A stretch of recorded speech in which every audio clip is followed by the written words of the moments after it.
Taoist Zai followed along behind Han Li in a nonchalant manner, while all of the other human cultivators were traveling in a dejected silence. All of a sudden, a burst of rumbling suddenly rang out far in the distance behind them, following which a burst of astonishing shockwaves swept forth from the same direction, causing the earth to tremor slightly. Everyone immediately looked around with different expression to assess the situation. It was clear that such an enormous explosion could have only been caused by the detonation of the Wood Tribe's Wood Realm formation. Even from so far away, they could still sense the power of the explosion. One could only assume that all of the devilish beings within the formation would be killed aside from those remaining sacred ancestor clones. It was no surprise that the Wood Tribe would do something like this. One had to realize that the current state of the Wood Tribe was caused entirely by the devilish invasion, so they naturally hated the devilish army with a vengeance. As such, the panel of elders had decided to sacrifice the entire formation to exact some revenge on the devilish army and eradicate all of their elite forces. However, having lost their Holy Tree and Grand Ascension Stage Grand Elder, there would be no way for the Wood Tribe to maintain its independence. It would either have to become a subsidiary to another race or move to a remote and desolate location. Of course, the human race and all of the other races weren't going to continue to keep their promise and wage war against the devilish army for an allied race that no longer deserved to rank among them.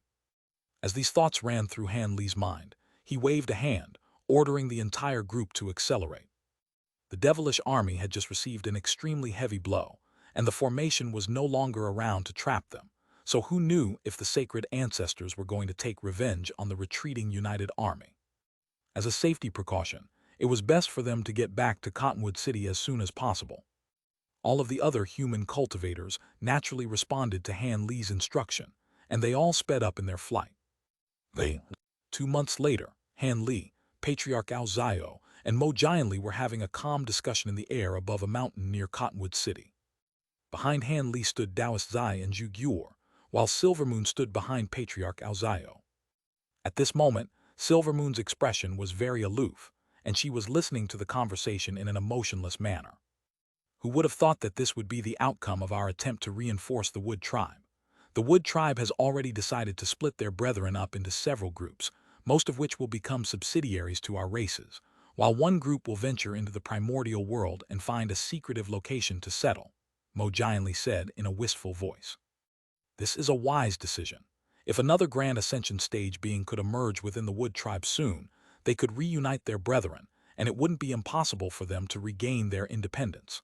However, if no Grand Ascension Stage beings appear among them within the next 100,000 years, then the Wood Tribe would truly disappear off the face of the spirit realm, Patriarch Ao Zio said. It looks like the Wood Tribe will inevitably fall into obscurity for at least the near future. Without their inclusion, our strategy to combat the devilish army will most likely be severely impacted as well. Have you worked out a plan, seniors? Han Li asked. We may have lost the Wood Tribe as an ally, but the devilish army isn't in a very healthy state either. It won't be long until our two realms separate again, so if we persevere for just a while longer, we'll be able to prevail. Even if the devilish army can claim the territory of the Wood Tribe, there'll be no match for our races without any forces to back them up. What we have to do now is return to the human race and see if any of the 3 devilish patriarchs really have descended into the spirit realm.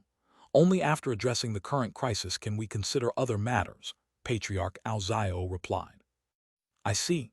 After we return to the human race, I'll have to go into seclusion, so I won't be able to assist our 2 races much in the near future, Han Li said in a slightly forlorn manner.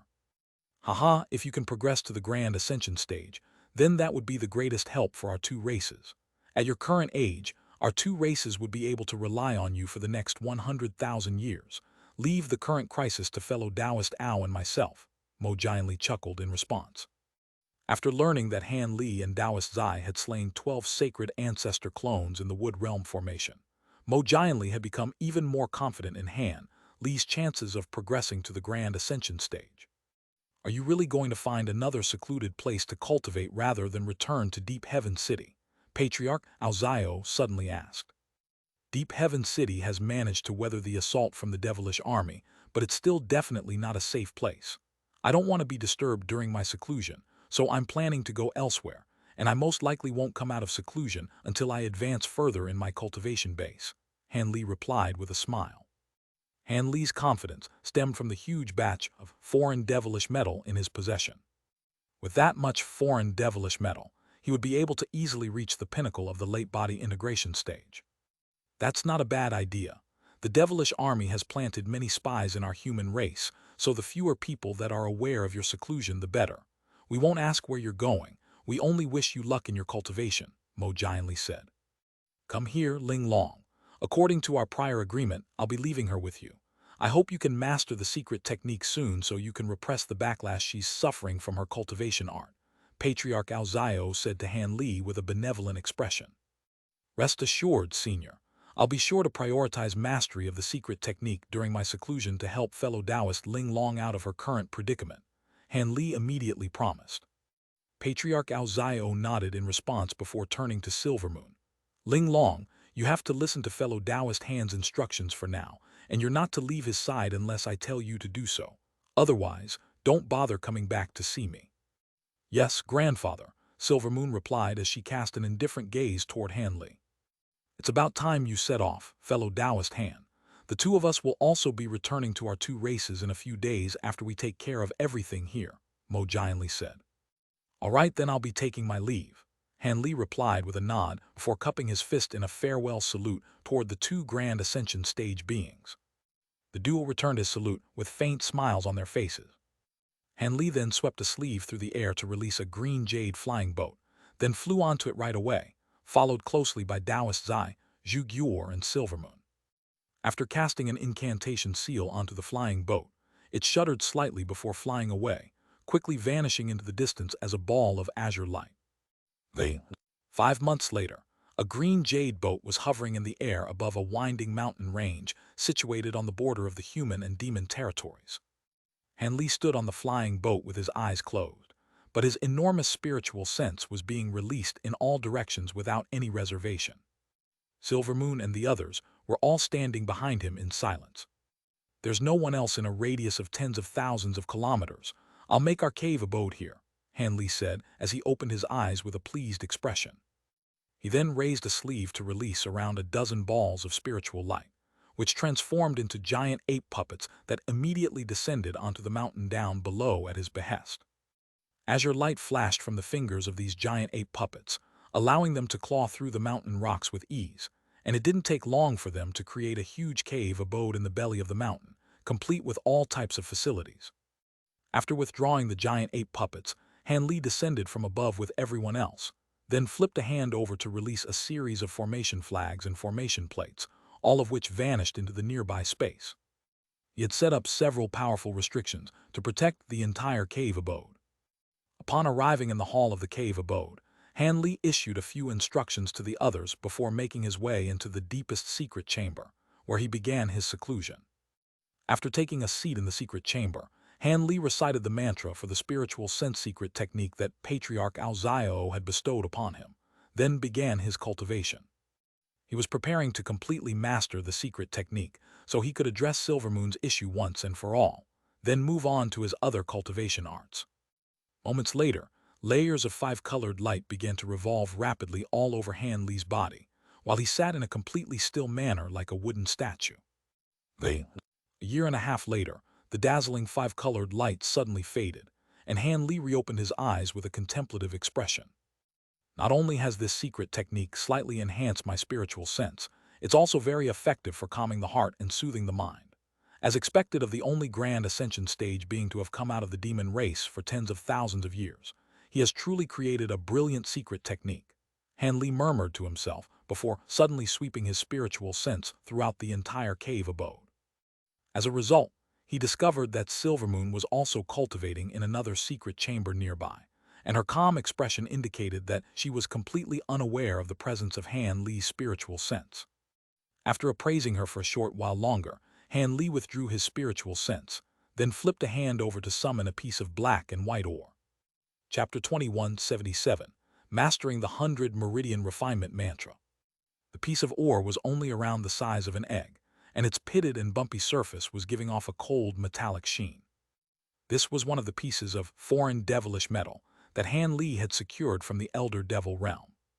Han Li swiped a finger toward the piece of ore, and an azure thread shot forth before slicing the piece of ore in half to reveal a pea-sized crystalline bead, which was instantly caught between two of Han Li's fingers. Han Li inspected the crystalline bead for a while before sweeping a sleeve through the air, releasing around a dozen five-colored flags that disappeared into the surrounding space. In the next instant, a five-colored light barrier appeared over the entire secret chamber. Only after setting up all of this did Han Li abruptly rub the bead together between his hands. A dozen or so arcs of golden lightning sprang forth amid a loud thunderclap, and the bead was shattered between his palms, following which a gray pillar of light erupted forth amid a burst of energy fluctuations. Han Li was already prepared for this, and he immediately thrust a palm through the air. A massive golden hand instantly appeared overhead, then came crashing down without any hesitation, releasing a burst of enormous force that compressed the pillar of light into a fist-sized gray ball of light. After that, Han Li began to chant something, and countless golden runes surged out of his mouth, forming a ball around the ball of light. Only then did Han Li's expression ease slightly, and he drew the ball of light into his own grasp. Immediately thereafter, blue light flashed within his eyes, and a series of translucent threads shot out of his glabella, all of which vanished into the ball of light in a flash. The ball of light tremored slightly before emitting a faint buzzing sound, but it quickly returned to normal after the golden runes around it flashed a few times. Han Li then closed his eyes and began to meditate, and when he reopened his eyes half a day later, the translucent threads and the ball of light enveloped within the golden runes had already vanished. Han Li inspected his internal condition with his spiritual sense to find that his magic power had been slightly enhanced, and a smile appeared on his face, but his brows then furrowed slightly upon detecting the green thread that had also appeared in his body. He immediately switched to a different hand seal, and a dark gray layer of light appeared over his body alongside a peculiar aura. This was none other than the refinement method for baleful yin qi that he had received from Lan Ying of the vast origin house. As long as he could refine the accompanying baleful yin qi in a timely fashion after absorbing the energy within the crystalline beads, he wouldn't have anything to worry about. Letter 1D487, letter 1D493, letter 1D65A, letter 1D486, letter 1D500, letter 1D4E. Letter 1D4EC, letter 1D664, letter 1D662. Around an hour later, Han Li flipped a hand over to produce another piece of foreign devilish metal, which was also sliced apart by an azure thread to reveal another gray crystalline bead. He then repeated the process and began to absorb the energy within this bead as well. Thus, Han Li repeated the same process over and over again, absorbing energy before refining baleful yin qi, and he could clearly sense that his magic power was quickly being enhanced. 2 years flew by in the blink of an eye. After refining the residual baleful yin qi within his own body once again, Han Li heaved a long sigh before casting his gaze through his surroundings. Scattered all around him were halves of pieces of foreign devilish metal, arranged in several piles that were each around 10 feet tall. This amount of foreign devilish metal comprised around 90% of all of the foreign devilish metal he had brought back from the Elder Devil realm. The energy within the final crystalline bead that he had just absorbed was no longer able to improve his magic power at all, so it was clear that he had already reached the pinnacle of the late body integration stage. At this point, his magic power had been enhanced by as much as 30% compared to when he had first begun his seclusion, and this had been achieved in just 2 short years. If any other body integration cultivator were to hear of this, they would most likely find such a thing impossible to believe. After all, a cultivator of Han Li's caliber would have to cultivate arduously for at least several centuries or perhaps even 1,000 years to achieve the same thing. Even the miraculous pills of the true immortal realm couldn't have such an extraordinary effect in just 2 years. However, despite the fact that his cultivation base had reached a sufficient level, Han Li had no intention of commencing a breakthrough right away. After cultivating in the secret chamber for another year to completely consolidate his newly gained magic power, he flicked a wrist to send a ball of white light flying out of his storage bracelet. The ball of white light then transformed into a translucent jade box that was several feet in length with a shimmering silver restriction talisman plastered to its surface. Han Li opened his mouth to release a burst of azure light that removed the talisman from the box, then flicked a finger toward it. upon which the lid of the box was opened to reveal a crimson fruit shaped like a grain of rice. The fruit was over a foot in length and around as thick as an infant's arm with a very sharp end. This was one of the pieces of bloodtooth rice that Han Li had obtained from the Elder Devil realm. Han Li made a grabbing motion to draw the piece of bloodtooth rice into his grasp and gently stroked it as he murmured to himself, as expected of a piece of premium bloodtooth rice. It's of a far better quality than normal bloodtooth rice. If I were to consume it before cultivating the 100 Meridian Refinement Mantra, I'm sure my rate of progress will be accelerated significantly. At this point, he had already reached initial mastery of the 100 Meridian Refinement Mantra, but he was still far from achieving complete mastery. With his current physical body, it would take at least over 100 years for him to reach that level. Of course, if a normal body integration stage human cultivator were in his place, they wouldn't be able to achieve this even if they were given all the time in the world. Instead, it would be very likely that their meridians would be shattered and their body would implode. After benefiting from the spirit cleansing pond and clean spirit lotus, Han Li's body and meridians had become far more powerful than before, and the extraordinary effects of the bloodtooth rice would undoubtedly shorten the amount of time required for his cultivation significantly.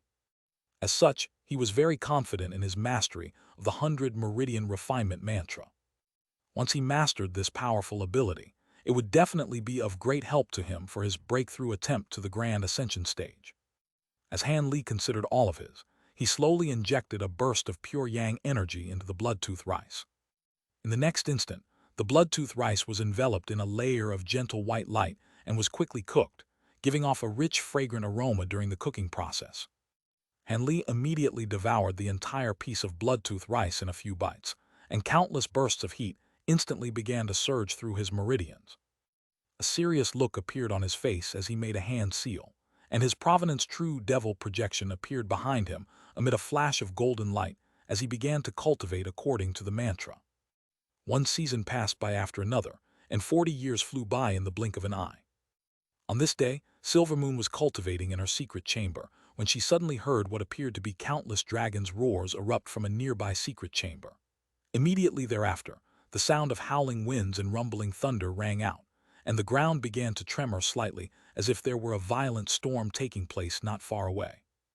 A hint of surprise flashed through Silvermoon's eyes, and she was just about to get up when her expression changed slightly, and she heaved a faint sigh before closing her eyes again. Meanwhile, a series of astonishing phenomena were taking place in another secret chamber. Han Li was still seated with his legs crossed within the secret chamber, and his entire body was radiating purplish golden light.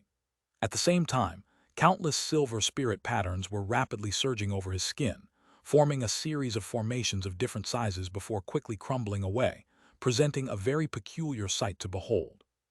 The Provenance True Devil projection behind him also had identical silver spirit patterns running along the surface of its body, and what was even more incredible was that the sounds of howling winds and rumbling thunder were stemming directly from within Han Li's body. Fierce winds were sweeping through the nearby area, and they were intermingled with arcs of silver lightning. Han Li's eyes were currently glowing with dazzling blue light, and he was appraising himself with an ecstatic expression. All of a sudden, he rose to his feet before thrusting a palm forward in a casual manner. The silver spirit patterns on his arm instantly converged to form an extremely profound formation, and at the same time, azure light flashed from his palm before pouncing directly toward the door of the secret chamber as a ferocious azure worm. A resounding boom rang out from the stone door, and piercing five-colored light immediately erupted. Han Li was quite stunned to see this, and he hurriedly withdrew the silver formation on his arm, upon which the azure worm also vanished. After that, the restriction on the stone door flashed violently a few times before returning to normal, and an ecstatic look immediately appeared on Han Li's face. He had only unleashed a casual strike with his arm, which had been refined by the 100 Meridian Refinement Mantra, and it was already displaying such incredible power. It seemed that the 100 Meridian Refinement Mantra was far more powerful than even what he had originally anticipated. This was naturally fantastic news to him.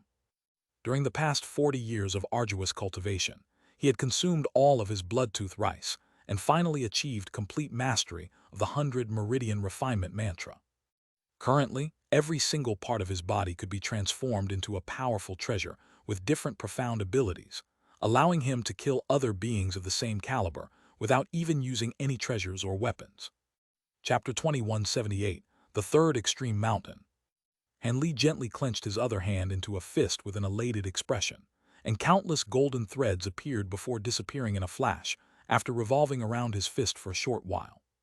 At the same time, a string of cracks and pops rang out in rapid succession within Han Li's body, and a burst of enormous power surged through all parts of his meridians in a frenzy.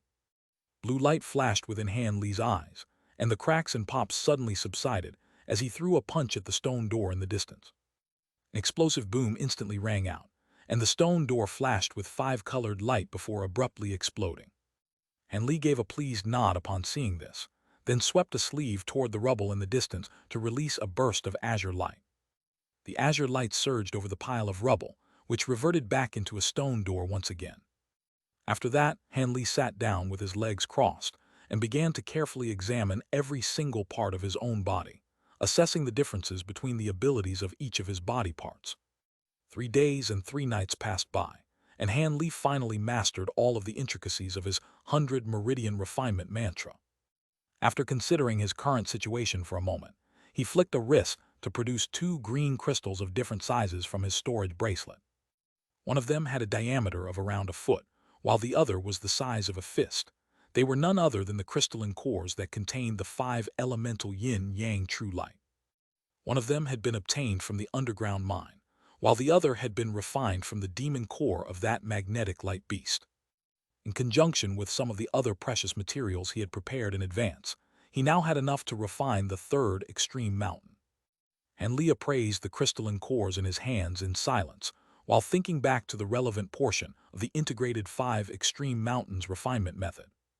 2 hours later, Han Li suddenly tossed the 2 green crystals in his hands up into the air, following which his storage bracelet removed itself from his wrist on its own. Han Li then pointed a finger at the storage bracelet, and it immediately released a vast expanse of light onto the ground.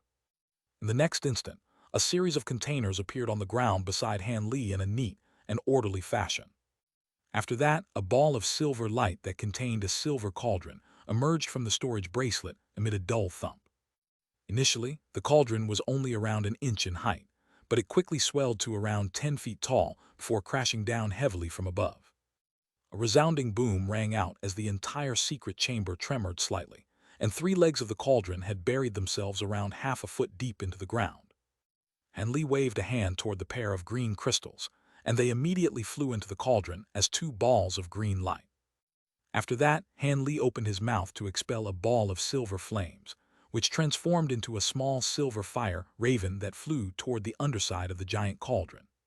Silver spirit flames instantly began to burn outside the cauldron, and the surrounding temperature spiked drastically, causing the nearby air to warp and twist as if it were about to be melted. Meanwhile, Han Li flicked his fingers in rapid succession toward the containers on the ground, and the lids of all of the containers were quickly removed. Immediately thereafter, the containers appeared in the air above the giant cauldron before tipping out the materials they contained. Han Li injected his magic power into the silver fire raven in a frenzy, causing the bird to swell to around twice its original size, and the silver flames engulfed virtually the entire lower half of the cauldron. 5-colored light flashed from the surface of the cauldron, and a series of dazzling pea-sized runes appeared before revolving around it. At this moment, Han Li slowly closed his eyes, but at the same time, he began making a series of rapid hand seals. Within the giant cauldron, the 2 green crystals and other precious materials were embroiled in extraordinarily high temperatures, and the surfaces of some of the materials were even beginning to melt. Perhaps it was due to the slight shortage of materials, or perhaps this 5 elemental yin-yang extreme mountain was far more difficult to refine than the previous 2 extreme mountains to begin with, but it took Han Li around a month to finally successfully refine the extreme mountain. Inside the secret chamber, the giant silver cauldron had already shattered into countless fragments, and a dazzling mountain that was around a foot tall was hovering around 10 feet above the ground. Not only was the mountain completely translucent, it was giving off piercing 5-colored light that made it impossible for one to look directly at it for too long. A pleased look appeared on Han Li's face at the sight of the miniature mountain, as no one was more aware than he was of just how fearsome it was. However, this extended period of continuous refinement had been extremely taxing to him, so he had to rest and recuperate. With that in mind, Han Li waved a hand toward the mountain, and it shrank down to only around an inch tall before landing in his hand, following which it was stowed away. After that, Han Li closed his eyes in a weary manner and began to meditate. 2 days and 2 nights later, he reopened his eyes, and all of his exhaustion had been wiped away. After a brief moment of contemplation, he made a hand seal, and golden light flashed behind him as the Provenance True Devil projection appeared once again. He then swept a sleeve through the air, and 72 small azure swords were released before revolving around his body. Immediately thereafter, he flipped a hand over to produce an azure jade slip, and countless white runes instantly surged out of the jade slip at his behest. The runes converged to form a passage of text, which hovered before him in a still manner. This was none other than the azure essence sword art that he had cultivated in the past. Even though Han Li had already completely memorized this sword art, he still stared intently at it with an unblinking gaze, and his eyes quickly became as clear as water. He had entered a completely tranquil state and was reassessing this cultivation art. During the process, some of his 72 azure swords converged together, while others separated, occasionally forming a series of miniature sword formations and occasionally soaring independently through the air. All of the small azure swords seemed to have been imbued with life force of their own, which was quite an extraordinary concept. This process lasted a total of 5 years before a faint sigh finally rang out within the secret chamber. All of the small azure swords returned to Han Li's body, and a hint of life finally returned to his eyes. Immediately thereafter, he stowed the azure jade slip away before producing a golden jade badge, which released countless golden runes at his behest to form another passage of text. Judging from the profound appearance of the characters, this was none other than the original text of the Provenance True Devil arts. Han Li stared intently at the passage of text, and the Provenance True Devil projection behind him suddenly opened its 6 eyes while making different hand seals with each of its 6 hands. Almost at the exact same moment, golden light flashed from Han Li's body, and a series of golden runes surged out of his skin, forming a series of golden scales that spread over his entire body, while a single horn appeared on the top of his head.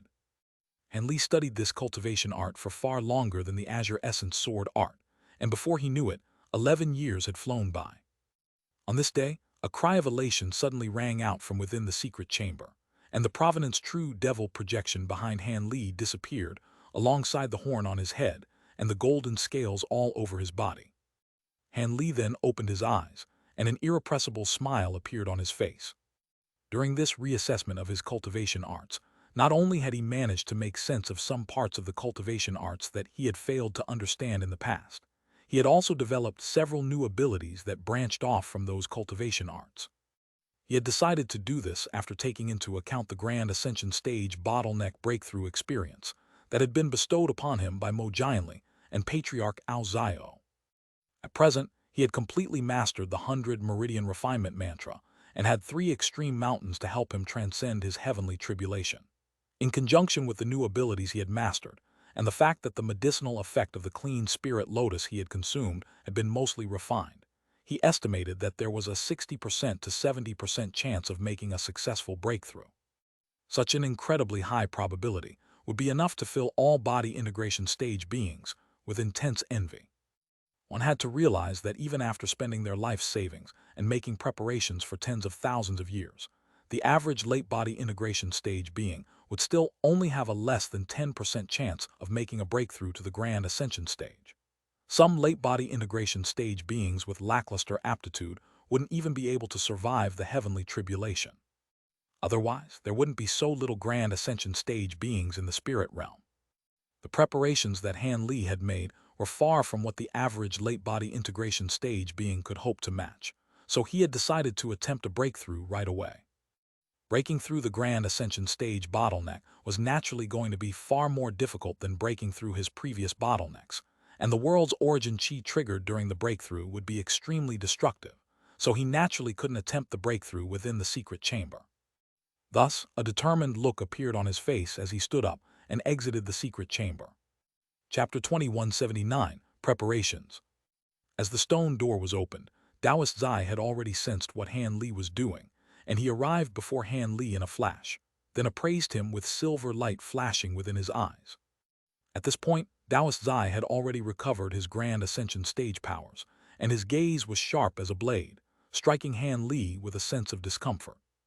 Taoist Zai seemed to have identified something during his inspection, and he asked, "Are you preparing to make a breakthrough to the Grand Ascension stage, fellow Taoist Han?" Han Li wasn't surprised to hear this question, and he replied, "Indeed.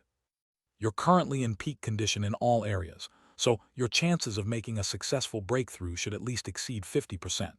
Such a high probability is very rare even in the true immortal realm," Taoist Zai said. "That's very reassuring to hear. My breakthrough is going to cause quite a commotion, so it'll most likely attract some bystanders. Please keep a lookout for me, Brother Zai," Han Li requested as he cupped his fist in a salute. "I can do that, but if I have to expend any energy to protect you, then that will be coming out of the elixir you've supplied to me," Taoist Zai said with an indifferent nod. "Of course I'll be counting on you then, fellow Taoist," Han Li replied with a smile. Just as he was preparing to leave, the door of the other secret chamber also opened with a dull thump, and a beautiful woman emerged from inside. It was none other than Silvermoon. Her complexion was slightly pale, but she wore an elated expression as she cast her gaze toward Han Li. "Congratulations on making such large strides in your cultivation base, but isn't it too early to be attempting a Grand Ascension stage breakthrough? Why don't you consolidate for a few more years?" It was clear that Silvermoon currently wasn't being afflicted by the effects of the art of indifference. And Li swept his spiritual sense towards Silvermoon and replied with a smile, "Your cultivation base has also progressed during these past few decades.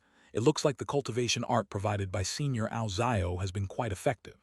I'm currently in a very special state, so if I can't successfully make a breakthrough now, then I'll most likely still fail even if I were given 1,000 more years to prepare.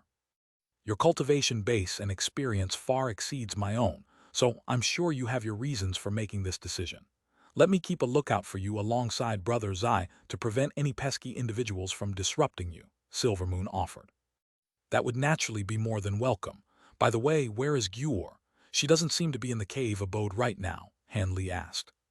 Gyur had recently encountered a bottleneck in her cultivation and needs to absorb the essence of the rising sun daily to make a breakthrough.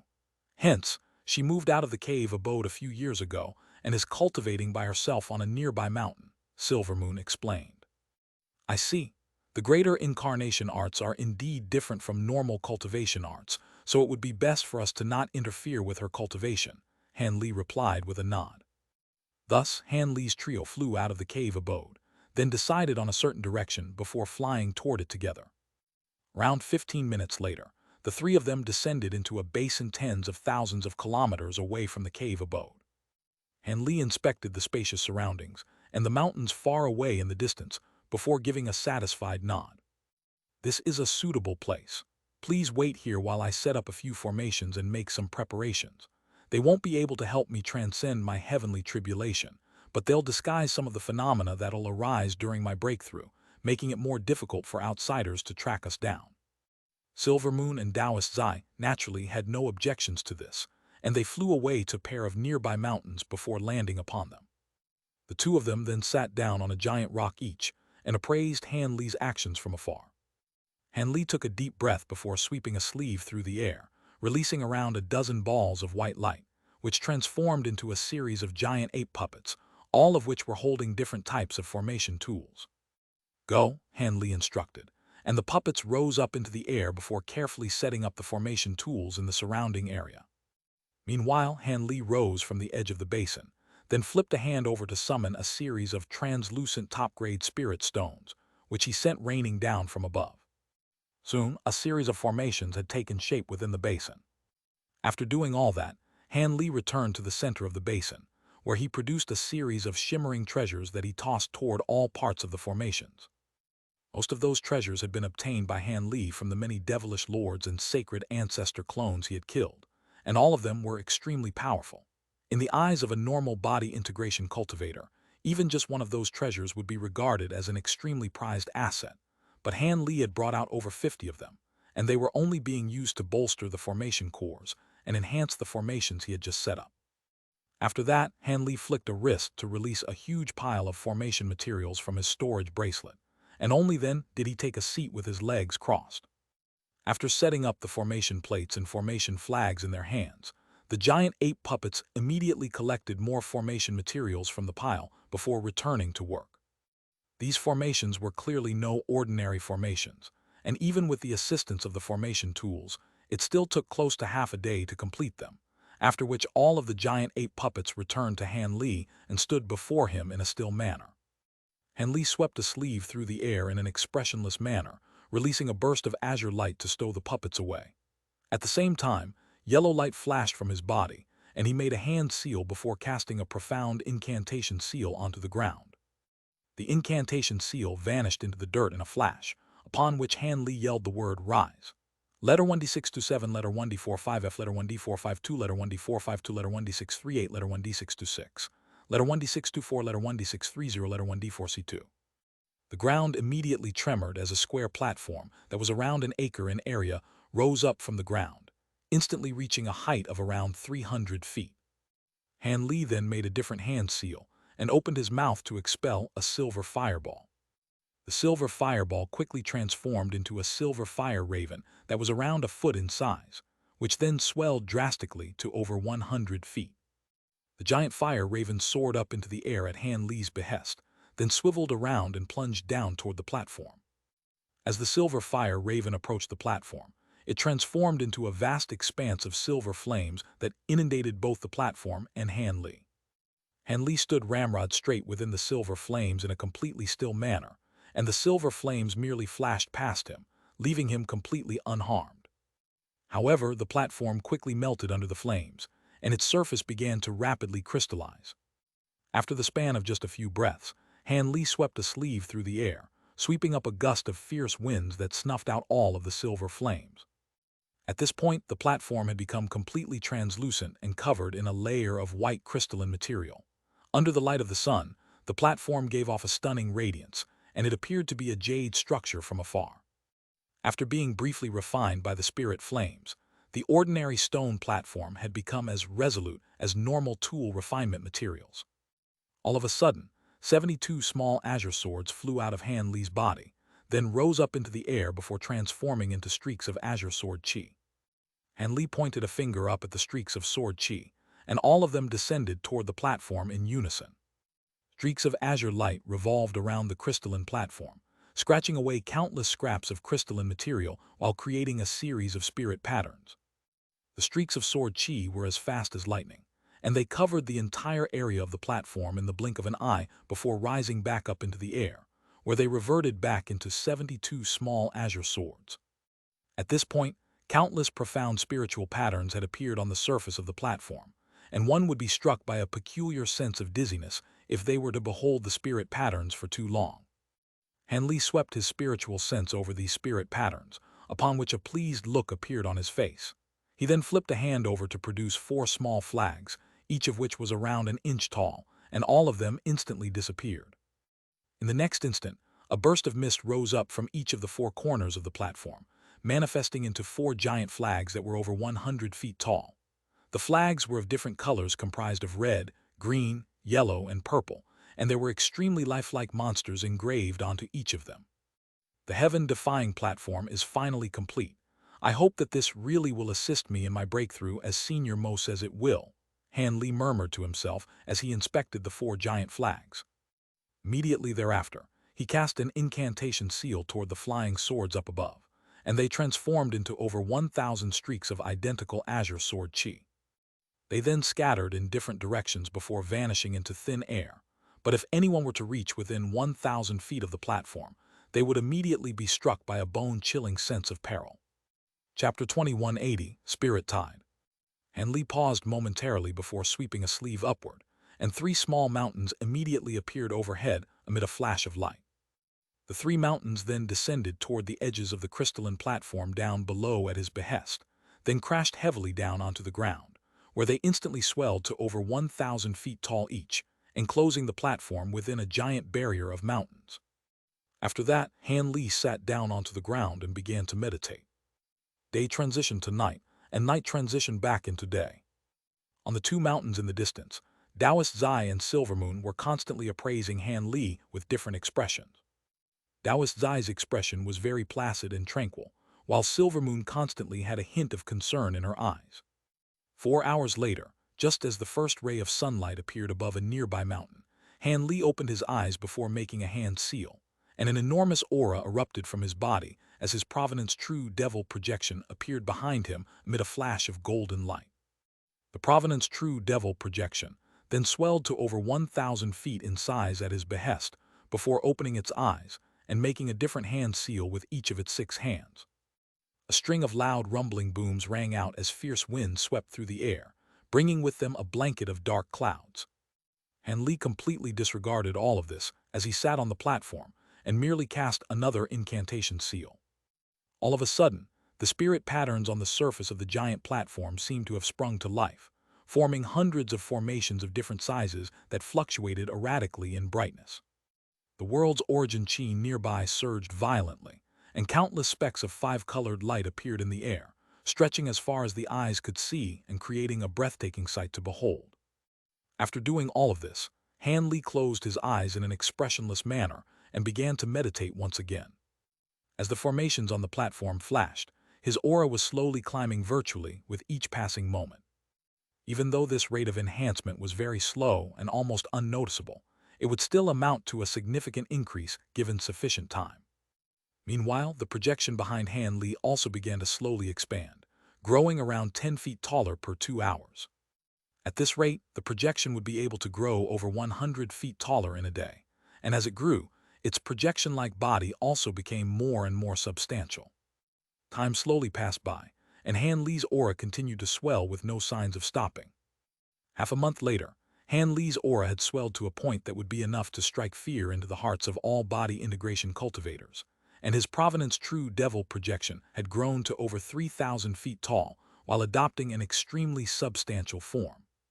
The sky had become pitch black under the dense blanket of dark clouds, and the entire basin had been plunged into complete darkness, giving the area an air of eeriness.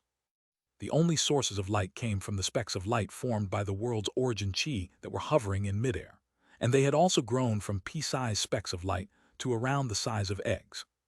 From a distance, it looked as if there were countless giant fireflies hovering still in midair, giving off a gentle light.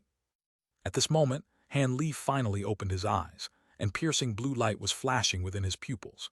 He immediately laid a hand onto the top of his own head, and a golden nascent soul that was several feet tall emerged amid a flash of golden light. The nascent soul wore a slightly tense expression, and it immediately pointed a finger upward as soon as it appeared.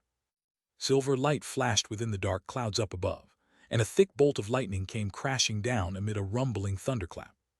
The golden nascent soul narrowed its eyes slightly, and instead of taking evasive measures, it opened its mouth to expel a burst of azure light. The huge bolt of lightning was allowed to crash down without any impediment, only to be completely devoured by the nascent soul. Immediately thereafter, the golden nascent soul rubbed its hands together, and countless arcs of lightning erupted from its body, forming a series of massive silver lightning runes that shot forth in all directions. A string of resounding booms rang out, and the lightning runes all vanished into the surrounding space. In the next instant, a burst of invisible power exploded throughout the nearby space, following which a stir ran through all of the surrounding balls of 5-colored light. The balls of light then began to revolve through the air, while the golden nascent soul sat down in midair before making a hand seal. All of a sudden, an enormous aura erupted from Han Li's physical body, and a burst of terrifying spiritual pressure instantly descended upon the basin. A massive invisible vortex abruptly appeared in the air with the giant platform at its very center, and the surrounding balls of light were drawn into the vortex in a frenzy before being funneled downward as streaks of spiritual light. Right at this moment, a series of shimmering silver spirit patterns suddenly appeared on Han Li's physical body and the golden nascent soul, and as soon as the 5-colored light came into contact with his skin, it instantly vanished into those silver spirit patterns. The balls of light in the air above the basin were constantly being swept into the giant vortex, then injected into Han Li's physical body and nascent soul in a relentless stream. As time passed, the nascent soul gradually brightened, while the skin of Han Li's physical body became smoother and more translucent. Shortly thereafter, the golden nascent soul was concealed within a layer of golden light, while Han Li's entire body had taken on a jade-like appearance. At this point, All of the balls of light above the basin had finally been cleared away, leaving behind a vast expanse of empty space. The golden nascent soul's expression darkened slightly upon seeing this, and one of the heads of the massive golden projection behind it suddenly let loose a low cry. Immediately thereafter, it withdrew the hand seals it was making, and a huge ball of golden light appeared over each of its palms before being tossed upward in unison. The 6 balls of light instantly shot upward, before combining as one to form an even more massive ball of golden light. The nascent soul waved a chubby hand toward the giant ball of light, and it flashed a few times before exploding with a rumbling boom. Countless golden runes surged forth in a frenzy, forming another huge golden vortex that instantly fused as one with the original vortex. The Provenance True Devil projection then began to chant something as golden light flashed within its hands, and 6 pillars of golden light that were as thick as water tanks erupted forth before vanishing into the bottom of the vortex.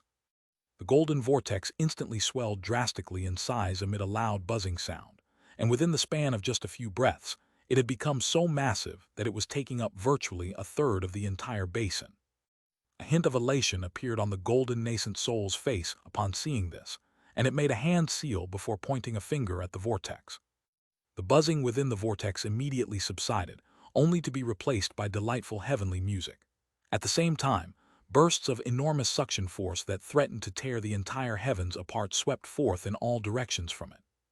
A short while later, an even more astonishing boom rang out in the distance, and it was as if a tsunami wave were approaching.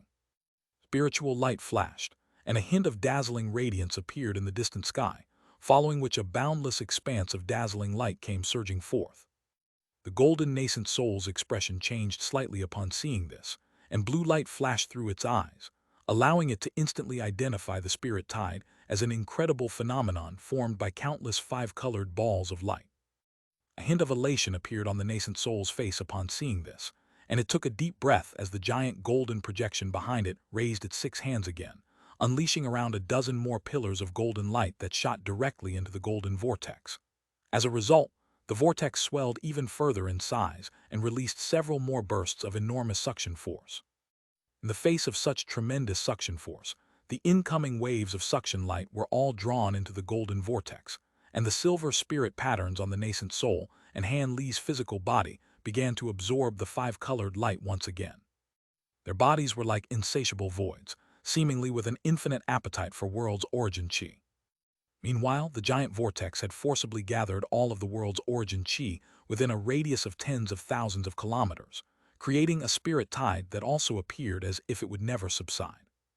However, even though Han Li's nascent soul and physical body were far more powerful than those of the average late-body integration stage being, such a massive influx of energy still quickly brought him to a point of saturation.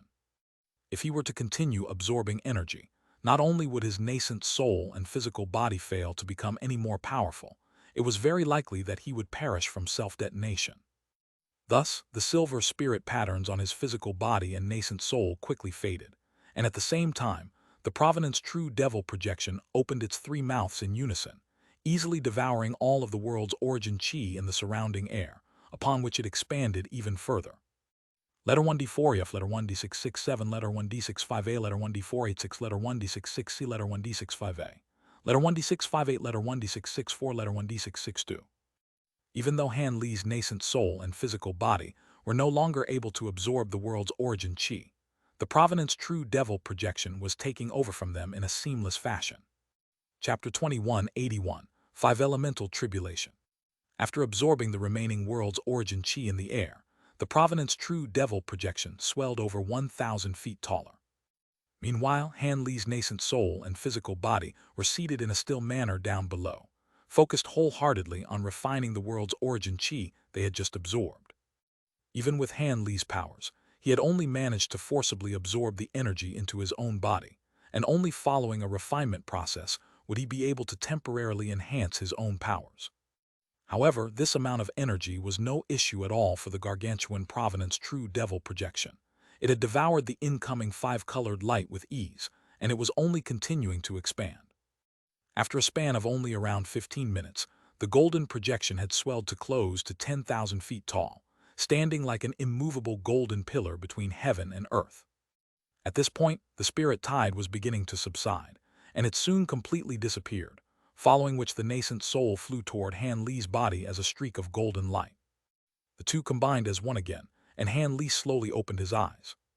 As he sensed the magic power in his body that was on the verge of overflowing, he murmured to himself, "It worked.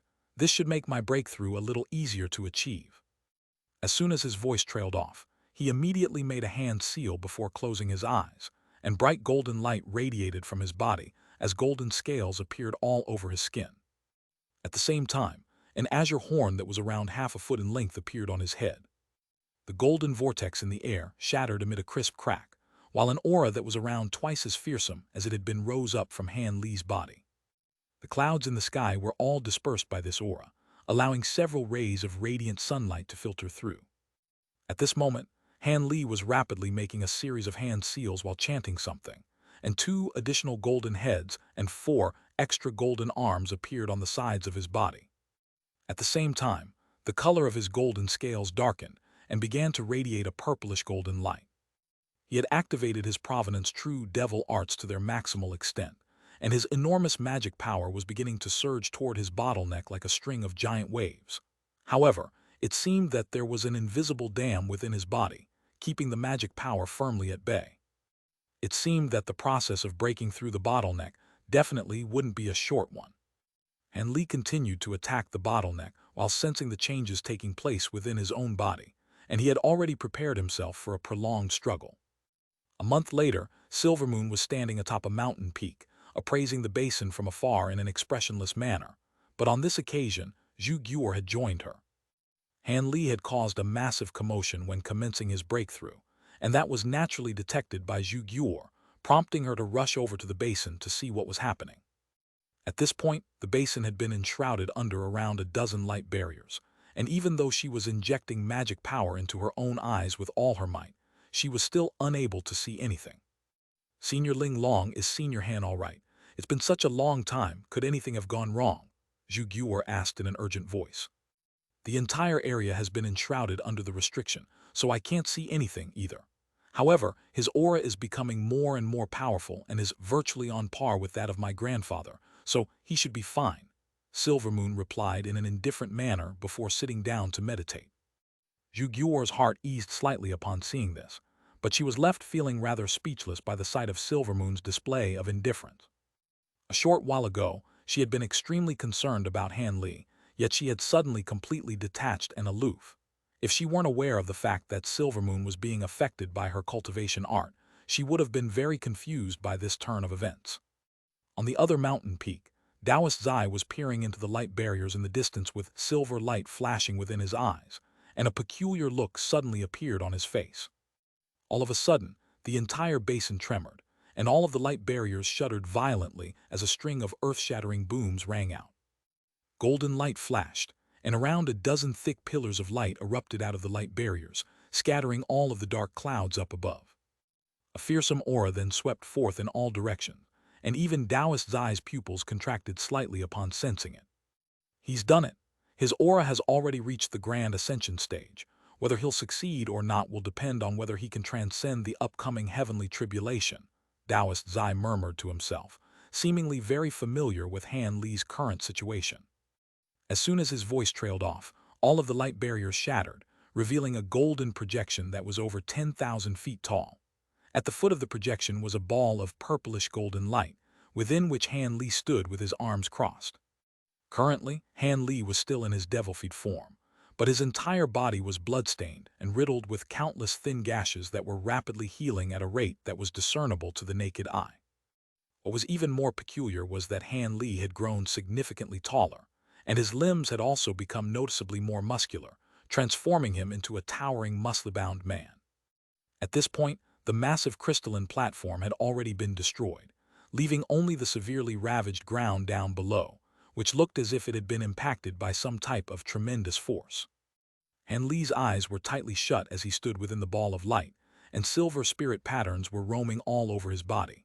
He remained completely still, but upon closer inspection, one would discover that there were veins bulging on his forehead, and all of his muscles were squirming incessantly, as if his body were struggling to contain some type of fearsome power. On top of that, The terrifying spiritual pressure he was radiating had made all of the space within a radius of several kilometers congeal, and if any living being were to enter the area, they would instantly be crushed to a pulp. In the air above, the scattered dark clouds began to converge once again, and balls of five-colored light flashed within the blanket of clouds while rapidly expanding at an alarming rate. After the span of just a few breaths, the five-colored balls of light had swelled to around an acre in size each, concealing almost all of the dark clouds behind them. The five-elemental tribulation is coming. A hint of emotion seeped through Silvermoon's indifferent facade as she spoke. Zhugyuer still had no idea what was going on, but she could tell from Silvermoon's reaction that this was no ordinary phenomenon, and she was also staring intently into the distance. At this moment, Han Li's aura had become so fearsome that even the air around him was beginning to warp and blur slightly. All of a sudden, Han Li raised his head and opened his eyes before looking expressionlessly up at the sky. Almost at the exact same moment, the five-colored balls of light up above turned a golden color, following which countless streaks of golden light came raining down like a torrential barrage of sharp blades. Golden astral chi, Han Li exclaimed at the sight of these streaks of golden light, but there was no fear in his expression as he abruptly swept a sleeve around himself. Round a dozen incantation seals were instantly released before vanishing into the nearby space, and in the next instant, the formations he had set up were all activated as one light barrier after another emerged to shield him within the basin. A burst of loud rumbling rang out, and the storm of golden light fell upon the outermost light barrier before instantly exploding, causing the surface of the outermost light barrier to ripple and flash incessantly. After no more than 15 minutes, the outermost light barrier was completely destroyed by the storm of golden light. As a result, the formation that had released the light barrier was also rendered defunct. The golden light instantly fell upon the second light barrier, and the process was repeated. Thus, what seemed like a never-ending storm of golden light continued to fall, and each streak of light was no less powerful than the average flying sword. In the face of such a ferocious assault, 5 light barriers were quickly destroyed. However, right at this moment, Han Li made a hand seal, and the massive projection behind him clenched its fists before lashing out upward. Fierce winds were immediately swept up as pavilion-sized fist projections appeared outside the light barriers, then hurtled directly toward the giant balls of light up above. Even before the fist projections came into contact with the streaks of golden light in their paths, the latter were instantly shattered, and the fist projections quickly struck the golden balls of light. A string of metallic clangs rang out as one fist projection was repelled after another, while the golden balls of light abruptly exploded into countless specks of golden light. As a result, the storm of golden light instantly ceased. However, in the next instant, the specks of golden light turned an azure color, then converged to form balls of azure light that were no smaller than the golden balls of light.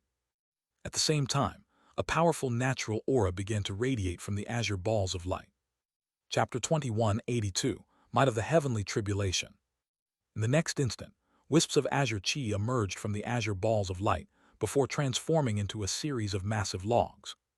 These logs were each over 60 feet in length, and not only were they extraordinarily heavy, they were as hard as iron and steel.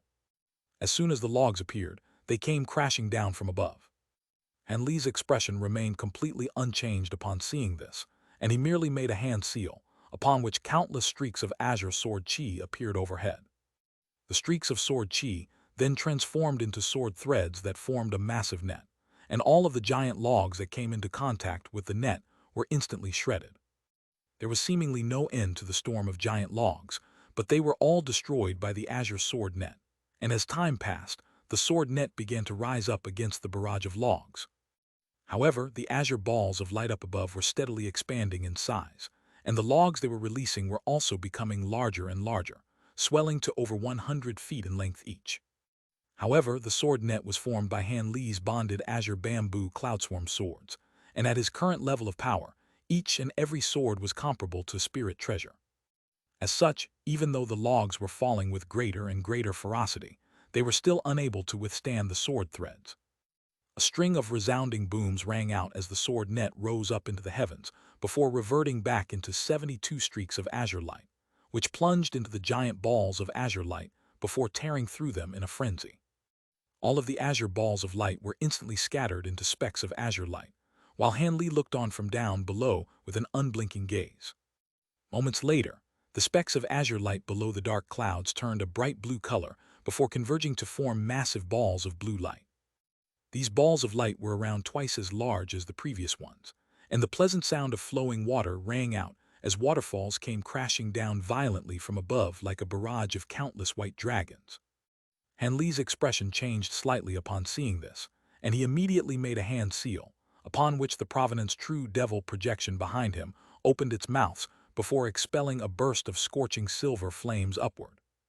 The flames formed a sea of fire in the blink of an eye, and as water and fire clashed, a vast sea of white vapor began to permeate through the air. There was zero visibility within the dense sea of water vapor, and one could only hear the sound of sizzling ring out incessantly from within the mist. The silver flames being released by the giant Provenance True Devil projection increased severalfold in intensity at Han Li's behest, and the flames transformed into several fiery worms that plunged into the sea of mist. In the next instant, rumbling thunderclaps rang out, and a series of pavilion-sized silver flowers appeared within the sea of mist in rapid succession, then exploded one after another to tear the sea of mist apart. After the span of just a few breaths, most of the mist had evaporated, and the fiery worms were revealed, rising up directly toward the giant balls of blue light up above. The fearsome might of the silver flames would most likely instantly destroy the balls of blue light upon contact, but right at this moment, countless arcs of silver lightning suddenly appeared over the surfaces of the balls of light, following which they swelled drastically in size. All of a sudden, each of the balls of blue light shrank slightly before releasing a head-sized ball of water. The balls of water seemed to be very clear, but also extremely viscous, and the ripples on their surfaces formed a series of blue spirit patterns that gave off a gentle blue light. These balls of water descended from above amid a string of rumbling, while the balls of blue light exploded and vanished into nothingness. Han Li's expression changed drastically upon seeing this, and in the next instant, the balls of blue water were completely inundated by the silver flames down below. Blue light flashed within the sea of fire, and the balls of water passed through the flames without being affected in the slightest. Thousandfold river water. A cold look appeared in Han Li's eyes as the silver flames being released by the Provenance True Devil projection instantly subsided at his behest. Immediately thereafter, the projection clenched its 6 hands into fists before unleashing a flurry of fist projection upward once again. Brilliant golden light instantly erupted from the surfaces of the balls of water as each, and every one of them was struck by dozens of punches in unison.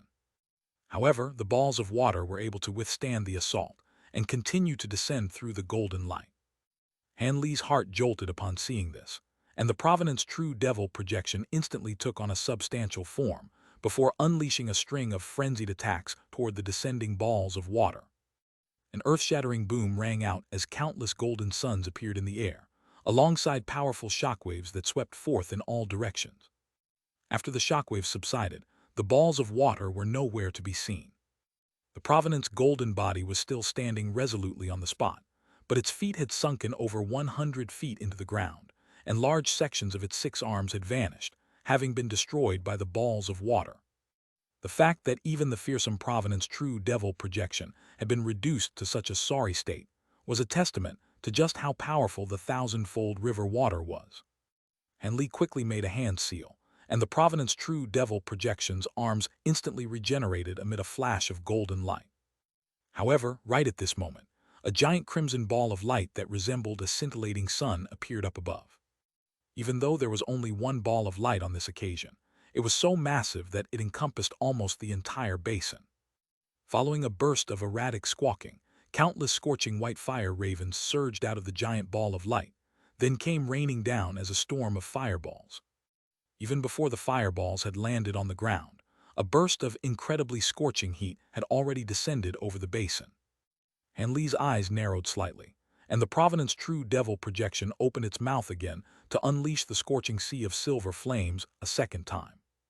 However, on this occasion, as soon as the silver flames left the projection's mouth, they were transformed into glacial flames. In the next instant, the 2 bursts of flames clashed, and 2 completely opposite types of energy exploded in unison.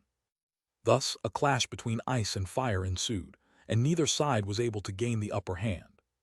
All of a sudden, Han Li let loose a long cry before pointing a finger upward, and countless streaks of sword chi appeared once again, before combining to form a massive azure blade that was over 100 feet in length. Immediately thereafter, he began to chant something while making a rapid string of hand seals.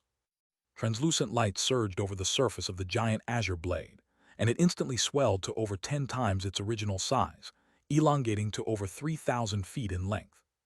A fierce look appeared on all three of the Provenant's true devil projections' faces, and it grabbed onto the giant blade with two of its hands before slashing it viciously upward. A streak of azure light flashed through the air, and the massive blade passed through the clashing flames before crashing into the giant ball of light. The crimson ball of light was instantly sliced in half, and magma-like liquid came gushing forth, exploding into a burst of scorching flames. The sea of fire down below vanished amid a resounding boom, but right after the Provenant's true devil projection withdrew its gargantuan blade, the scorching flames in the air transformed into a yellow dust storm that swept forth in all directions.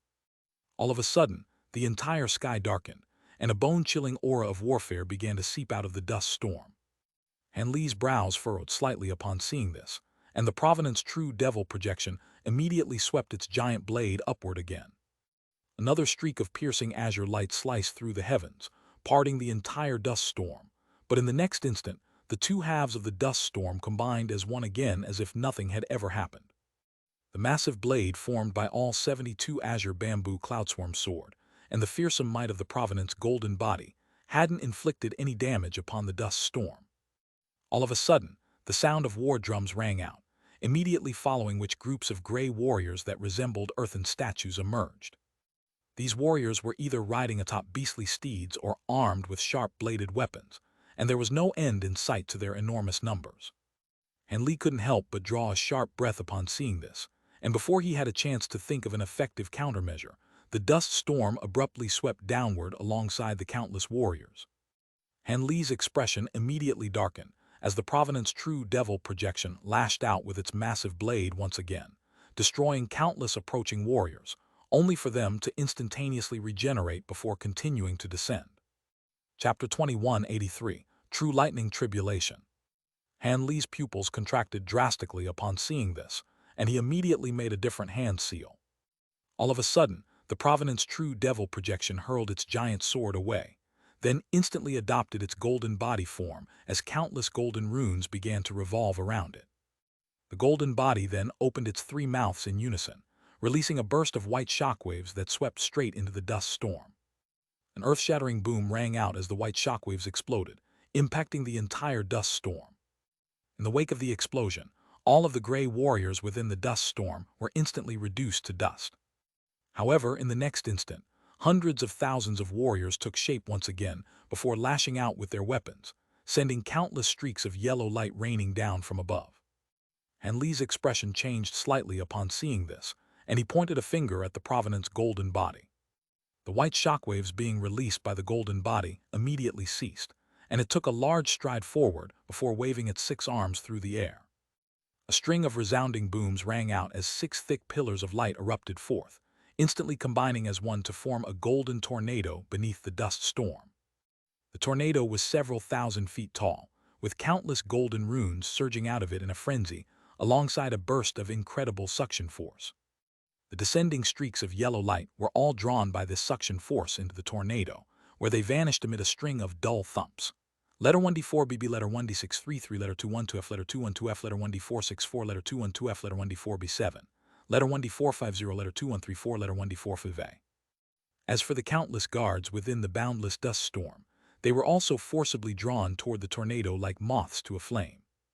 After the span of just a few breaths, the entire dust storm was cleared, leaving only the dark clouds and golden tornado behind. The tornado was still revolving rapidly with rumbling ringing out incessantly within it, and Han Li heaved a sigh of relief upon seeing this as an elated look appeared on his face. He swept a sleeve toward the tornado, releasing a series of incantation seals of different colors, all of which disappeared into the tornado in rapid succession. In the next instant, a dull thump rang out, and the rumbling within the tornado abruptly ceased while it began to quickly shrink. Moments later, the tornado completely vanished, and a head-sized crystal ball of an earthy yellow color plummeted out of the sky. Han Li made a grabbing motion to draw the crystal ball into his grasp, and as soon as the object landed in his hand, his arm was involuntarily brought down slightly. Han Li immediately made an adjustment to steady himself, but a look of surprise still appeared in his eyes. The crystal ball wasn't special in appearance in any way, but it weighed hundreds of tons, and even with Han Li's extraordinary strength, it had almost slipped out of his grasp. He didn't know what type of material had been created from his forced compression of the dust storm, but it would definitely be an exceptional tool refinement material.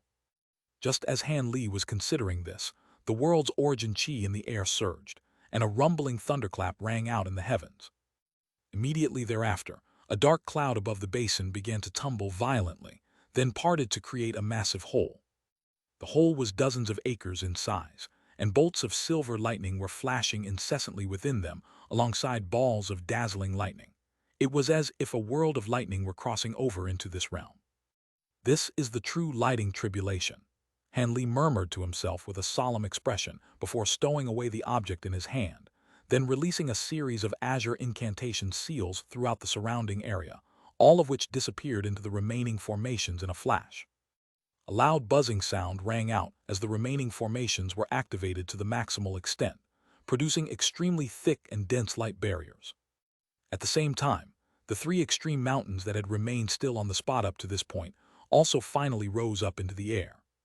They arranged themselves into a triangular formation above the light barriers, shielding Han Li from above. After that, Han Li made a hand seal, and his 72 azure swords appeared beneath the extreme mountains, then transformed into a massive azure lotus flower that hovered directly above his head.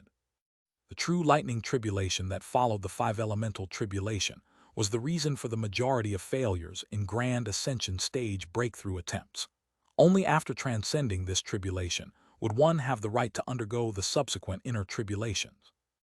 Even though it was even more difficult to transcend the inner tribulations than the true lightning tribulation, failure to transcend the true lightning tribulation would spell certain death, whereas one had a certain chance of survival even if they were to fail their inner tribulations. Han Li quickly activated all of his restrictions and treasures, while thinking back to the true lightning tribulation transcendence experiences bestowed upon him by Patriarch Ao Zio and Mo Giantly. Meanwhile, Silvermoon, Zhu Gyur, and Taoist Zai continued to appraise him from afar. Silvermoon's eyes were still completely indifferent, but a hint of concern had appeared on her face, while Zhu Gyur was completely flabbergasted after witnessing Han Li's transcendence of the five-elemental tribulation. As for Taoist Zai, he had his hands clasped behind his back and was appraising the unfolding situation in a calm manner. All of a sudden, he turned and cast his gaze toward a mountain far in the distance. A short while later, Silvermoon seemed to have also detected something, and she turned her attention toward that direction as well. I didn't think there would be other cultivators in such a secluded place. Looks like I'll have to chase them away, Silvermoon murmured to herself before abruptly vanishing on the spot. Zhu Gyur faltered slightly upon seeing this, and after a brief hesitation, she decided to remain on the spot rather than follow Silvermoon. Tens of thousands of kilometers away, a cluster of streaks of light was being pursued by another cluster, and both were heading directly toward the basin that Han Li was situated in. There were around a dozen fleeing streaks of light, and judging from their auras, they appeared to all be human cultivators, most of whom were at the nascent soul stage, while the female cultivator leading from the front was at the late deity transformation stage. The woman was quite beautiful and appeared to be in her 20s. She wore a blue palatial dress and was occasionally looking back with an anxious expression. The group was being pursued by another group of beings enshrouded in devilish chi and devilish winds, and they were all comprised of elite devilish beings. These devilish beings were all at the deity transformation stage or above, and they were being led by a burly snake-headed devilish man who was at the spatial tempering stage. Due to the disparity between the cultivation bases of the two groups, the devilish pursuers were rapidly catching up to the group of human cultivators.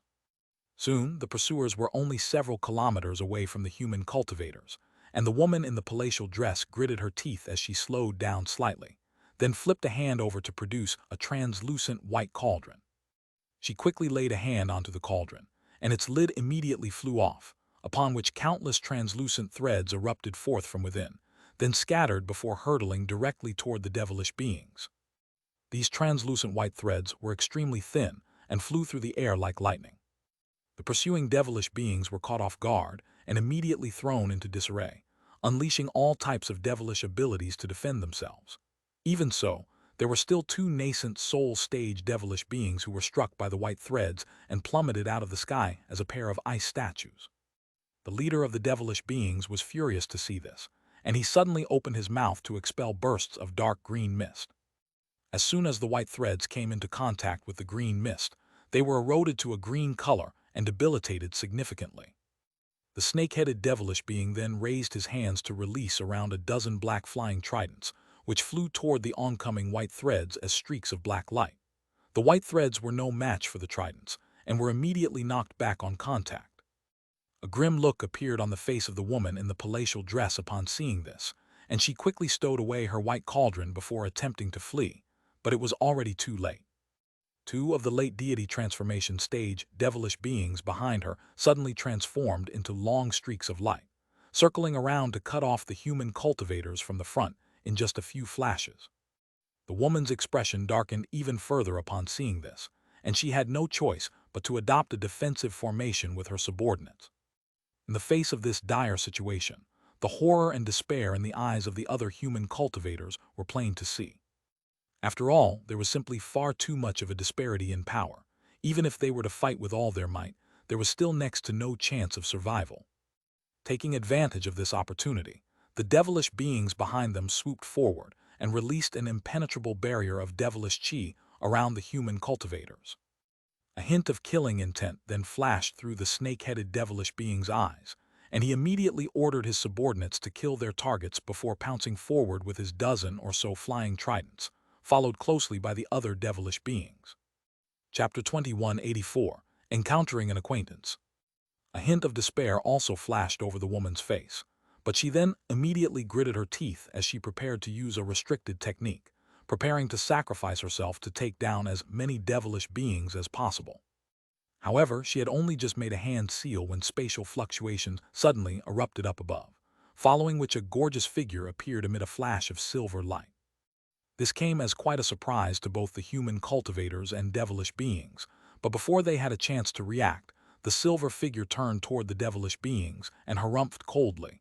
To think that devilish beings would dare to set foot here, you must have a death wish. As soon as her voice trailed off, brilliant silver light erupted from her body, and countless translucent threads shot forth in all directions. The surrounding devilish beings were greatly alarmed by this, and they immediately adopted defensive measures, but the translucent threads disregarded all of their defenses, then passed through their bodies, cutting them down like helpless weeds. Even the snake-headed spatial tempering stage devilish being had been slain, and as his body plummeted toward the ground, there was still a look of incredulity and shock etched on his face. He was leading a group of powerful devilish beings in pursuit of some human cultivators who were far weaker than them, and he had thought that this would be a simple task, so to lose his life here was naturally a twist of fate that he would have never expected. In contrast, all of the human cultivators were ecstatic. They were immediately led down from above by the woman in the palatial dress, who said in an extremely respectful manner, "Thank you for saving our lives, Senior. If you hadn't stepped in, my brethren of the Sioux family and I would have all been killed by those devilish beings." The silver figure seemed to be rather taken aback to hear this, and she asked, "The Sioux family? Is this the Sioux family that Fairy Ice Soul hails from?" The woman in the palatial dress also faltered momentarily before replying in a careful manner, "Do you know our matriarch, Senior? We are all descendants of matriarch Ice Soul. I don't know Fairy Ice Soul myself, but I have a good friend who shares ties with your matriarch. How were you pursued by devilish beings all the way to this place?" The silver light around the silver figure faded, revealing the stunningly gorgeous silver moon. During her time spent with Han Li, she had naturally been made aware of the existence of Fairy Ice Soul and the Sioux family, which was why she had suddenly adopted such a benevolent demeanor. If she were facing another group of unfamiliar human cultivators instead, she would be far more aloof and distant. The woman in the palatial dress was quite relieved to hear this, and she asked, "A good friend of our matriarchs, may I ask the name of the senior you're referring to? Perhaps I've heard of them as well." Instead of answering her question, a peculiar look appeared on Silvermoon's face as she replied with a question of her own. "What is your name?"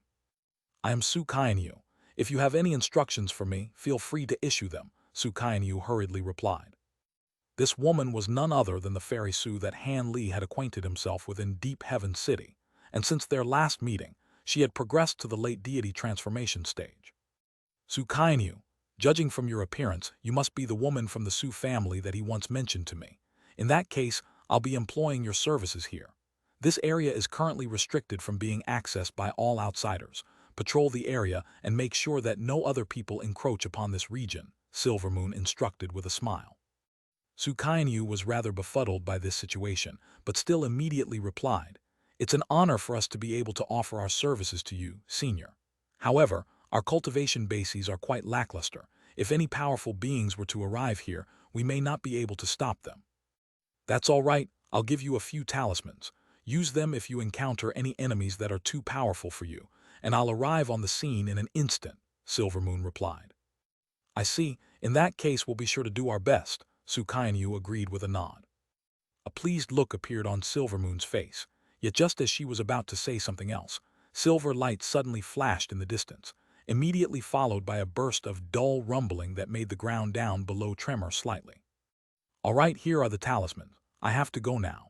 Silvermoon's expression changed slightly as she swept a sleeve through the air to release several silver talismans, while she departed from the scene as a streak of silver light, quickly vanishing into the distance. Su Kainyu caught the talismans before casting a suspicious gaze toward the direction that Silvermoon had just disappeared in. However, she then immediately turned around and ordered in an implacable voice, "You've all heard what that senior just said.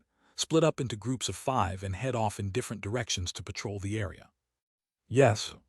The majority of the group immediately gave affirmative responses, but there were a few who were exchanging hesitant glances with one another.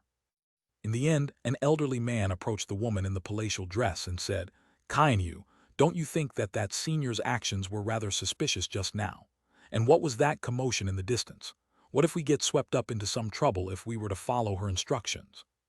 Su Kainyu's expression darkened slightly upon hearing this, and she countered, "I don't care what's going on in this area. That has nothing to do with us, and I'd advise you not to try and pry into these matters. Otherwise, that senior will be sure to take all of our lives. On top of that, even if we were to set aside the fact that that senior has just saved our lives, our powers are far too inferior for us to go against her instructions. I've been assigned as the leader of this group, so I'll be calling the shots here. There's no need for you to speak any further." An awkward look appeared on the elderly man's face upon hearing this, and in the end, he could only reply, "Of course, forgive me for failing to consider our current situation properly." The other few Sioux family cultivators who had also been rather hesitant before naturally didn't dare to oppose Su Kainyu's instructions upon seeing this. Thus, they split up into groups of 3 and departed in different directions. Even though they were patrolling quite a large area, their flying treasures ensured that they could complete each lap in a relatively short time. Su Kainyu was flying along in an unhurried manner with 4 other members of the Su family, when a streak of piercing light suddenly appeared in the distance before vanishing in a flash. Immediately thereafter, another burst of loud rumbling rang out from the same direction. Su Kainyu couldn't help but cast her gaze toward that direction with a peculiar look in her eyes, but she didn't dare to look for too long and immediately urged the other cultivators to continue onward. Meanwhile, the massive hole in the air above the basin had already swelled to hundreds of acres in size, and rumbling thunderclaps rang out as bolts of lightning that were as thick as water tanks came crashing down from above alongside pavilion-sized balls of lightning. Lightning wreaked havoc over the entire sky, and even a grand ascension stage being would be greatly alarmed by such an intimidating scene. However, despite the fearsome barrage of lightning crashing down from above, there were 3 mountains arranged in a triangular formation above the basin, keeping most of the lightning at bay. The 3 mountains were each over 10,000 feet in size, and one of them was releasing a series of gray halos that nullified all lightning upon contact. Meanwhile, another mountain was releasing countless streaks of invisible sword chi that eradicated one ball of lightning after another, while the final mountain was radiating dazzling 5-colored light that caused all of the lightning to explode upon contact. Beneath the 3 extreme mountains stood the gargantuan Provenance golden body, which was unleashing a torrential barrage of balls of golden light to destroy some of the lightning that managed to make its way past the trio of mountains. Even further down below was a massive azure sword lotus that was around an acre in size, and all of the lightning that were able to bypass all of the previous lines of defense were instantly destroyed by the sword chi within the lotus flower. With all of these defensive measures that Han Li had meticulously set up, he had managed to remain unscathed, thus far even in the face of the true lightning tribulation that had taken the lives of countless tribulation transcending cultivators in the past. However, Han Li was well aware that the three extreme mountains were the primary reason for this. Even though he hadn't completed all 5 of the integrated 5 extreme mountains yet, the 3 extreme mountains were still extremely effective in resisting tribulation lightning. With these 3 mountains alone, Han Li was able to easily nullify most of the lightning tribulation, and the remaining tribulation lightning was being kept at bay by the Provenance Golden Body and Azure Sword Lotus. Even so, this was still proving to be quite a struggle for Han Li. Not only had his face turned very pale, there was a frail look on his face that suggested that he had already exhausted most of his magic power. At this point, Han Li finally understood why Grand Ascension stage beings were so rare in the spirit realm. His magic power and physical body were far more powerful than that of the average late body integration stage being, and he had made such extensive preparations, yet even he was struggling to transcend this true lightning tribulation. What chance would other body integration stage beings stand? Just as Han Li was considering this notion, the true lightning tribulation reached its final moments. The edge of the massive hole flashed violently before suddenly beginning to shrink, while the sea of lightning within it was rapidly compressing into a ball. After no more than 15 minutes had passed, a doomsday-like aura of destruction surged through the air, and a black and white ball of lightning took shape in the sky. Chapter 2185, Black and White Lightning Ball. Han Li looked up at the house-sized ball of black and white lightning up above, and his pupils immediately contracted slightly. He knew that this was the final moment of the true lightning tribulation, and his ability to successfully transcend it would depend on whether he would be able to withstand this final ball of lightning. Thus, he immediately took a deep breath, then opened his mouth to expel 3 mouthfuls of blood essence before making a hand seal. The blood essence instantly transformed into dozens of crimson runes, which surged up into the air before vanishing into the 3 extreme mountains in a flash. The 3 mountains then began to converge toward the center before combining as one to form a massive 3-colored mountain, and it shrank down to only several hundred feet tall, while an enormous aura began to emanate from it. This technique of combining the 3 mountains as one appeared to be rather similar to the final form of the integrated 5 extremes mountain, but the two were actually completely different. The integrated 5 extremes mountain was created by truly fusing all 5 mountains as one through refinement, and it could be easily integrated or separated at will. As such, its powers far exceeded that of this forced amalgamation of the 3 extreme mountains. Not only was expenditure of blood essence required to combine the 3 extreme mountains, they would only be able to maintain this form for a very short time and withstand only a single attack. This was a technique that Han Li had devised specifically to help himself withstand the Grand Ascension stage tribulation, and after the 3 mountains combined as one, the black and white ball of lightning came crashing down from above, hurtling directly toward where Han Li was situated. This black and white ball of lightning was far different from the previous lightning attacks, as it was imbued with the power of laws of heaven and earth. It had already locked onto Han Li's nascent soul, and it would follow him to all corners of the realm unless it were to be nullified. Of course, what was most fearsome about this ball of lightning was the power that it contained. If a normal body integration stage being were to even be glanced by this ball of lightning, they would immediately be reduced to ashes. Han Li immediately began to chant something upon seeing this, and the Provenance Golden Body thrust its 6 palms up into the air in unison. 6 balls of golden light erupted forth, then fused as one in front of the combined extreme mountains to form a massive golden vortex. The vortex was several acres in size, with countless runes surging out of it, alongside a burst of enormous power that struck one with a sense of asphyxiation. The black and white ball of lightning was immediately drawn to the center of the vortex by the suction force, upon which golden light and black and white lightning intertwined in a fierce clash.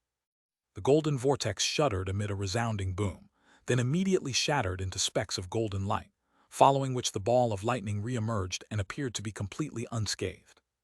Han Li's expression changed slightly upon seeing this, and the azure sword lotus revolving above his head suddenly vanished. In the next instant, spatial fluctuations erupted beneath the ball of lightning, and the azure lotus reappeared before transforming into countless streaks of azure sword chi that struck the ball of lightning in a continuous barrage. Even the fearsome ball of lightning was forced to falter slightly in the face of the relentless stream of sword chi, and it was temporarily forced to a halt. Han Li was ecstatic to see this, and he immediately injected his magic power into the azure lotus flower with all his might. The number of streaks of sword chi flying out of the azure lotus flower instantly doubled, and azure light covered virtually every single inch of the ball of lightning, threatening to tear it apart at any moment. All of a sudden, a dull thump rang out, and the arcs of lightning revolving around the ball of lightning thickened significantly, repelling all of the oncoming streaks of sword chi. At the same time, the ball of lightning itself began to descend once again. A solemn look appeared on Han Li's face as he harumphed coldly while pointing a finger up at the azure lotus flower, and the flower instantly swelled drastically in size, while the sword chi it released also became noticeably thicker.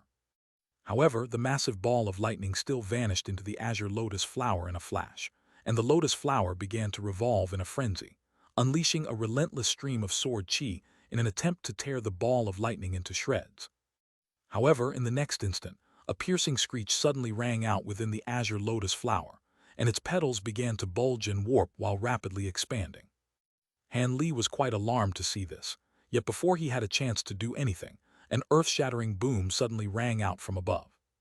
The azure sword lotus instantly exploded amid countless arcs of black and white lightning, reverting back into 72 flying swords that had dimmed significantly and scattered in all directions.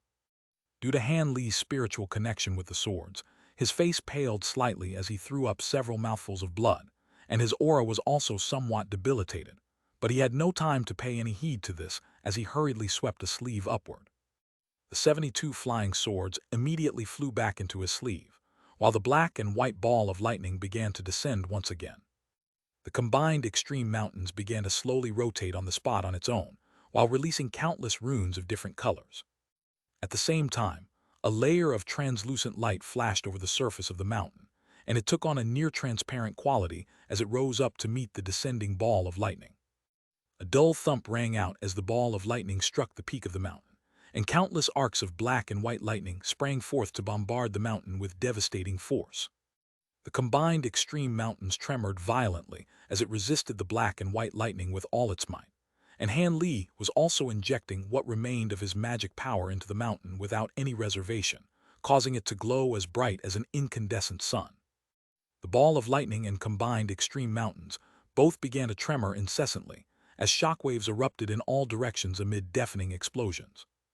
The two of them appeared to be evenly matched, and as time passed, the ball of lightning became smaller and smaller, but Han Li's magic power was also rapidly being expended. If it weren't for the fact that Han Li's magic power was far more abundant than that of the average body integration stage being, it would have most likely already been completely exhausted.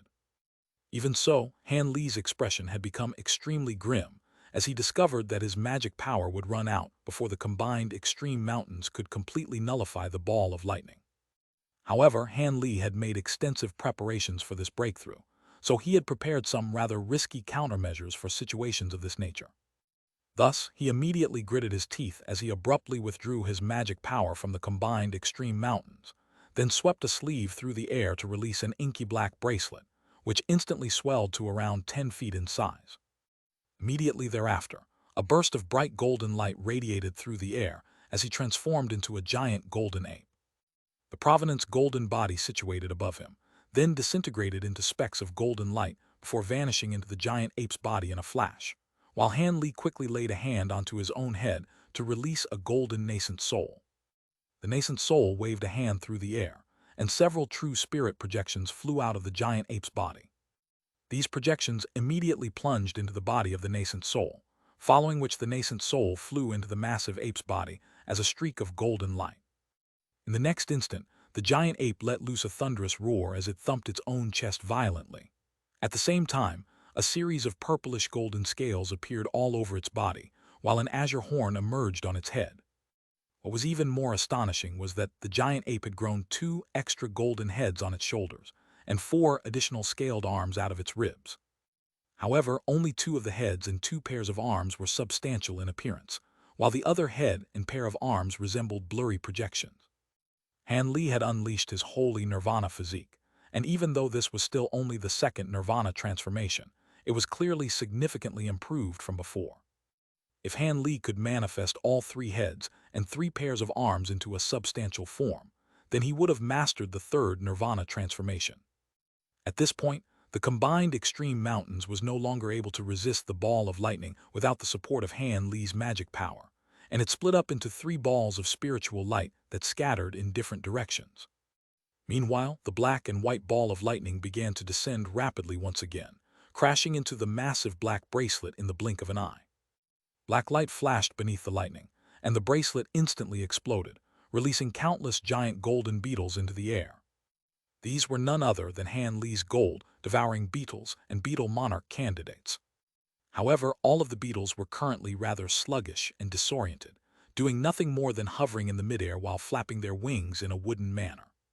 Chapter 2186, Beetle Revolt. However, the lightning ball naturally wasn't going to stop for anyone, and it continued to descend into the swarm of beetles. Black and white lightning flashed violently, and many of the gold-devouring beetles were charred black before falling like rain out of the sky. Even though gold-devouring beetles possessed virtually indestructible bodies, some of the weaker ones had still been dealt a heavy blow by the fearsome tribulation lightning, and even though they didn't perish, they were knocked unconscious as a result. As for the remaining gold-devouring beetles and beetle monarch candidates, they immediately awakened from their disoriented state after the bombardment of lightning.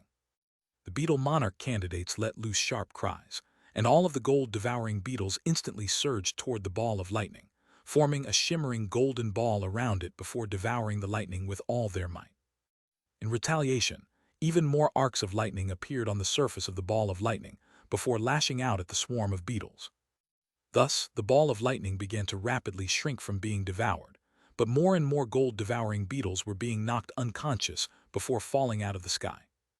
After the span of just a few breaths, all of the normal mature gold-devouring beetles had fallen unconscious, with only the dozen or so purple-striped gold-devouring beetles still clinging on doggedly while continuing to devour lightning with all their might. However, the ball of lightning paid no heed to the purple-striped gold-devouring beetles and continued to crash down toward Han Li. At this point, the ball of lightning had already been reduced to only around a quarter of its initial size, but even so, it was still several tens of feet in diameter and imbued with astonishing power. Having been bought some time by the gold-devouring beetles, Han Li had managed to complete his second nirvana transformation. In the face of the descending ball of lightning, Han Li let loose an earth-shattering roar, and his body expanded drastically to several thousand feet in size as he reached up with all four of his substantial hands in unison. Layers of silver spirit patterns immediately surfaced all over his body, then converged toward his four arms, forming a series of silver formations of different sizes. All of a sudden, the silver light on Han Li's 6 arms faded, and a set of shimmering silver armor appeared, covering all of his arms from shoulder to fingertips. Upon closer inspection, one would discover that the armor was constructed from countless extremely beautiful scales, upon each of which was engraved a miniature formation that was giving off a mysterious aura. Han Li had unleashed his 100 meridian refinement mantra alongside his holy nirvana physique and 12 awakening transformations, and this was the first time that he had ever done this. Upon sensing the terrifying power that had gathered within his own body, Han Li was instilled with a great deal of confidence. He drew back his 4 silver-armored hands, then slowly thrust them through the air, sending a sharp shriek erupting throughout the surrounding area. His 4 hands then blurred as 4 massive silver hand projections appeared out of thin air before striking the descending ball of lightning in unison. Another earth-shattering boom ran out, and the giant hand projections clawed their fingers into the ball of lightning like silver hooks, while enormous power poured out of their palms to compress the ball of lightning from all sides. The ball of lightning shrank rapidly in the face of the tremendous compression force, but it was also lashing out against the 4 giant hand projections with bolts of black and white lightning. With every lightning strike that the massive silver hands projections endured, the light in the eyes of the giant ape down below would dim slightly, and its aura would also wane by a fraction. In the blink of an eye, the 4 giant hand projections were struck by hundreds of bolts of lightning, and Han Li's aura had been whittled down by almost half. However, right at this moment, Han Li let loose a thunderous roar, and the huge silver palm projection swelled to around twice their original size. The four hands then spread their fingers before exerting a death grip around the entire ball of lightning, releasing a burst of piercing silver light while completely disregarding the retaliating bolts of lightning. Countless five-colored runes surged out of the silver light, and the compression force exerted upon the ball of lightning abruptly increased by severalfold, causing it to explode. Following the explosion, countless bolts of black and white lightning lashed out at everything in the surrounding area in a frenzy, and the four giant silver hand projections were instantly pulverized. Han Li immediately threw up a mouthful of blood essence, and the armor on his forearms also shattered before disintegrating into specks of silver light. Without any further obstacles standing in their way, all of the remaining bolts of black and white lightning descended upon Han Li like a torrential storm, instantly inundating his giant ape body. The massive ape swayed unsteadily in the face of the ferocious lightning strikes, but managed to steady itself in the end, as the surrounding earth tremored violently. After several rounds of bombardment, the black and white lightning finally exhausted all of its power, leaving the ground down below severely ravaged, and injuries riddling Han Li's entire body. At this moment, most of Han Li's purplish-golden scales had been torn away, revealing huge patches of charred black golden fur, presenting an extremely sorry sight to behold. Following the explosion of the black and white ball of lightning, the giant hole up above silently disappeared. Thus, a peculiar silence descended upon the basin, and there was nothing left in the sky aside from the dense blanket of dark clouds. Haha, the true lightning tribulation really is as fearsome as the rumors suggest, but it's still not enough to kill me. A burst of hearty laughter suddenly ran out from down below, and the spirit patterns, golden scales, and azure horn on Han Li's body quickly disappeared as he reverted back to his human form. After that, Han Li slowly rose to his feet, then began to inspect his own body. At this point, his face was completely devoid of color, but all of the wounds on his body had vanished without a trace, having been instantaneously healed by his insane regenerative abilities as he had undone his own transformation. Of course, his internal injuries were actually still quite severe, and it would take him a long time to completely recover from them. Right at this moment, a burst of loud buzzing suddenly rang out up above, and Han Li faltered slightly before looking upward. There he discovered the purple-striped gold-devouring beetles flying through the air, completely unscathed. As these beetle monarch candidates let loose this peculiar buzzing sound, loud buzzing also erupted from the ground as one unconscious golden beetle after another rose up into the air before gathering around the beetle monarch candidates in separate groups. On top of that, all of the groups were displaying intense hostility toward one another. This was quite an alarming sight to Han Li, and he immediately tried to instruct all of the beetles to return to him, but his heart quickly sank as not even a single beetle heeded his call. A grim look appeared on Han Li's face, and just as he was about to unleash a secret technique to forcibly withdraw the spirit beetles, the dozen or so swarms of gold-devouring beetles suddenly began to attack the nearest swarm led by the beetle monarch candidates. Tens of thousands of gold-devouring beetles converged to form a massive golden cloud, then began to viciously tear at and devour one another amid a burst of loud rustling. The dozen or so purple-striped gold-devouring beetles were also devouring all of the nearby gold-devouring beetles in a frenzy, swallowing an entire beetle whole in just a few bites. A peculiar look appeared in Han Li's eyes upon seeing this, and he suddenly paused in what he was doing. Just as he was at a slight loss for what to do, a burst of unsettling cries suddenly rang out from within the dark clouds up above, following which countless balls of black light surged out in a frenzy. Upon closer inspection, one would discover that these balls of black light contained projections of ghostly heads.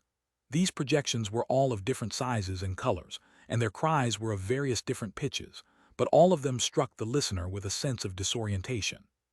There's a heavenly devilish monarch here. Han Li's pupils contracted upon seeing this, and his expression darkened as he cast his gaze upward, paying no further heed to the warring swarms of beetles. Almost at the exact same moment, the dark clouds up above surged violently, and a burst of delightful heavenly music rang out as gray threads of light emerged, then converged to form a gray mirror-like projection. Within the projection were halos of gray light, all of which slowly shone down toward Han Li. The gray light in the giant mirror flashed slightly, and Han Li's vision abruptly blurred, following which he found himself in a completely unfamiliar world. Chapter 2187, Combating the Devil with Divine Lightning. A hint of caution flashed through Han Li's eyes, and he lowered his head to look down at his own body, upon which his expression immediately changed slightly. He discovered that he had become slightly thinner, and even though he was still wearing the same clothes as before, his storage bracelets, spirit bracelets, and treasures had all disappeared. What was even more peculiar was that, as he swept his spiritual sense toward his own face, he discovered that he had reverted back to his 13-year-old appearance, except his skin was as pristine white as jade instead of dark and tanned. My soul has come out of my body. Looks like the inner demon tribulation is about to begin, Han Li murmured to himself as he laid a hand onto his own face. Right at this moment, a burst of gender-neutral cackling suddenly rang out within Han Li's mind. We meet again, brat. I didn't think you would progress to this point in such a short time. However, I've descended in person on this occasion, so even if you're a true immortal, you definitely won't be able to transcend this inner demon tribulation.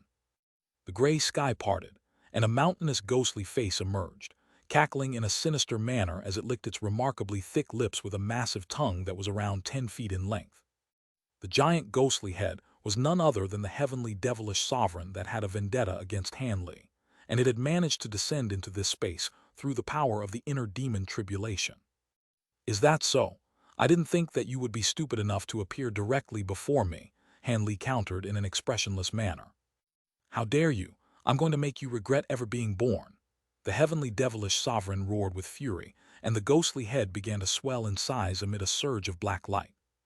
A cold look appeared on Han Li's face upon seeing this, and he suddenly opened his mouth to release 3 fist-sized balls of golden light.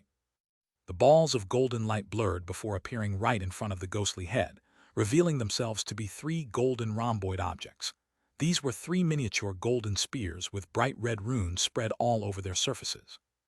Even though the heavenly devilish sovereign wasn't able to immediately identify what these objects were, a sense of extreme peril welled up in its heart, and it hurriedly retreated as a cloud of black mist to evade the miniature golden spears. However, right at this moment, Han Li pointed a finger toward the 3 balls of golden light from afar, then uttered the word "explode" thrice in rapid succession. The 3 miniature golden spears immediately exploded, and a flurry of golden flames and lightning erupted forth in a frenzy, instantly inundating the cloud of black mist as a string of explosions rang out. No, this is Vajra Devil vanquishing divine lightning. How did you obtain this lightning? The black mist within the golden light quickly dissipated, and an incredulous howl of anguish rang out from within. You can think about that after you're reduced to ashes. Han Li chuckled coldly before opening his mouth to expel 4 more balls of golden light. Insolent brat, do you really think this is enough to kill me? The heavenly devilish sovereign roared as what remained of the cloud of black mist exploded into countless black threads that shot forth in all directions. Han Li seemed to have already been prepared for this, and his expression darkened slightly as he pointed his finger forward once again. All of a sudden, the 4 balls of golden light appeared in 4 different directions that the black threads were fleeing toward, then exploded in unison, sending golden flames and lightning raining down from above. Most of the black threads were reduced to ashes within the golden light, and only around a dozen managed to escape before converging to form a ghostly head again over 1,000 feet away. However, not only was this ghostly head significantly smaller than what it had been, it was also very blurry, clearly indicating that it had been severely harmed. As soon as this ghostly head emerged, a furious look appeared on its face, and it transformed into a malicious ghostly projection that was several hundred feet tall before pouncing directly toward Han Li. However, a peculiar smile suddenly appeared on Han Li's face, and he swept a sleeve through the air, releasing 7 more balls of golden light that flew toward the oncoming ghostly projection. The fury on the ghostly projection's face instantly vanished upon seeing this, and it let loose a strangled cry before twisting around and flying away as a ball of black light. After just a few flashes, the ball of black light completely vanished into the distance, and in the next instant, the heavenly devilish sovereign's furious, gender-neutral voice rang out again.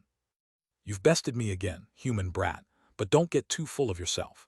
I'll be sure to gather all of the devilish sovereigns in the nearby realms to impede you as you transcend your tribulation to true, immortal realm. When that time comes, You won't be able to ascend even with Vajra Devil vanquishing divine lightning. After the enraged parting threat, everything abruptly fell silent, and Han Li heaved a long sigh of relief. He waved a hand through the air, and the 7 balls of light returned to him before revealing themselves to be 7 golden beads, around which arcs of lightning were flashing incessantly, but they weren't actually Vajra Devil vanquishing divine lightning. A faint smile appeared on Han Li's face as he stowed the 7 golden beads back up his sleeve. These 7 golden beads weren't exactly total counterfeits. They were simply half-complete Vajra Devil vanquishing divine lightning. Ever since he had reached the late body integration stage, he had been refining this lightning in secret whenever he had some spare time. However, this lightning was truly extremely difficult to refine. Even though Han Li had sufficient golden lightning bamboo leaves, the other materials were very difficult to source, and the refinement success rate was also appallingly low. Even with Han Li's late body integration stage powers, he had only managed to refine 7 pieces of this lightning. As for the 7 half-complete pieces of lightning, there would be no way for him to completely refine them. Han Li had already carefully considered how he was going to deal with that heavenly devilish sovereign prior to his breakthrough attempt. The inner demon tribulation was extremely difficult to transcend to begin with. With the heavenly devilish sovereign's intervention, it would be almost impossible for him to successfully transcend it. As such, he had devised this plan to wound the devilish sovereign with the real Vajra Devil vanquishing divine lightning, then use the fake lightning to scare it away. The Vajra Devil vanquishing lightning was extremely effective against heavenly devilish sovereigns, so even though the devilish sovereign possessed grand ascension stage powers, there was a very good chance it would be intimidated into retreat by the combination of genuine and counterfeit lightning. Prior to commencing his breakthrough, he had refined all of his genuine and counterfeit lightning into one with his soul so that he would be able to use it as a surprise attack in this space. As it turned out, the situation unfolded exactly as he had envisioned. After being severely wounded by the first 7 pieces of lightning, the heavenly devilish sovereign immediately fled in horror at the sight of the 7 counterfeit pieces of lightning. Of course, this was also because the counterfeit pieces of lightning were half-complete Vajra Devil vanquishing divine lightning to begin with. Otherwise, other types of treasures definitely wouldn't have been able to fool the devilish sovereign. Now that the heavenly devilish sovereign had departed, Han Li was relatively confident that he would be able to transcend the inner demon tribulation with his powerful spiritual sense. The parting threat delivered by the heavenly devilish sovereign made Han Li's heart sink a little, but the ascendant's tribulation was something that he would only have to worry about far in the future, so he didn't pay it much heed. For Han Li, the most important thing now was to transcend this inner demon tribulation so he could progress to the grand ascension stage. With that in mind, Han Li quickly focused his thoughts, and blue light flashed within his eyes as he peered into the surrounding area. At this point, the gray space around him was already beginning to tumble and surge. Moments later, countless massive gray eyes suddenly appeared in all directions around him, all of which were staring intently at him while shimmering with 5-colored light. As soon as Han Li's gaze came into contact with this light, his consciousness faded slightly, and his surroundings suddenly blurred, following which he found himself in a scenic natural setting. Han Li's vision slowly focused, and he discovered that he was situated in a little village. He had also transformed into a child who was around 6 years of age, wearing a rough cloth garment that had been mended so many times that it was almost impossible to see its original color. He was currently playing involuntarily with a group of other children, and the scene immediately brought long-buried memories to the surface. Doggy, dumb egg. 1. However, a series of emotions had only just begun to well up in his heart when a burst of enormous mysterious power acted upon his soul, causing him to instantly forget everything and completely fall into the current moment, where he was enjoying himself with his group of young friends. Another thin and short figure was stumbling over from not far away, and as soon as he caught sight of the familiar figure, he immediately called out in elation, "Little sis." They. At the center of the basin, Han Li sat still on the ground with a shimmering golden nascent soul above his head, which was also seated in midair in a completely still manner. Gray devilish chi was surging all around him, creating an impenetrable barrier, and occasionally there would be black and white ghostly figures, skeletons, and other devilish creatures rushing out of the devilish chi. However, as soon as these devilish creatures came within 30 feet of Han Li, Countless arcs of golden lightning would surge out of his body to eradicate all of them. The other devilish creatures would immediately spring back into the devilish chi in alarm upon seeing this, but they would emerge once again as if they couldn't help themselves. Top a mountain peak in the distance, Silver Moon and Zhu Gyur were standing side by side, appraising the scene unfolding within the basin with solemn expressions. Taoist Zai was situated on another mountain peak, seated on a giant rock with his eyes closed, seemingly no longer interested in Han Li's current situation. Reminder, in Han Li's mortal village, a lot of children were given silly nicknames as second names. Han Li's nickname was Second Fool. Chapter 2188, Inner Demon Tribulation. The gray mirror-like object was still hanging high up in the air in a completely stationary manner, while murky images were quickly flashing through the five-colored light within the mirror. Even upon closer inspection, these images were completely indiscernible, like indistinct scenes from a dream. Meanwhile, the gold-devouring beetles were still devouring one another like there was no tomorrow. After such a long time, only several hundred beetles were left, and the situation had already transitioned into one where the beetle monarch candidates were devouring the normal beetles with reckless abandon.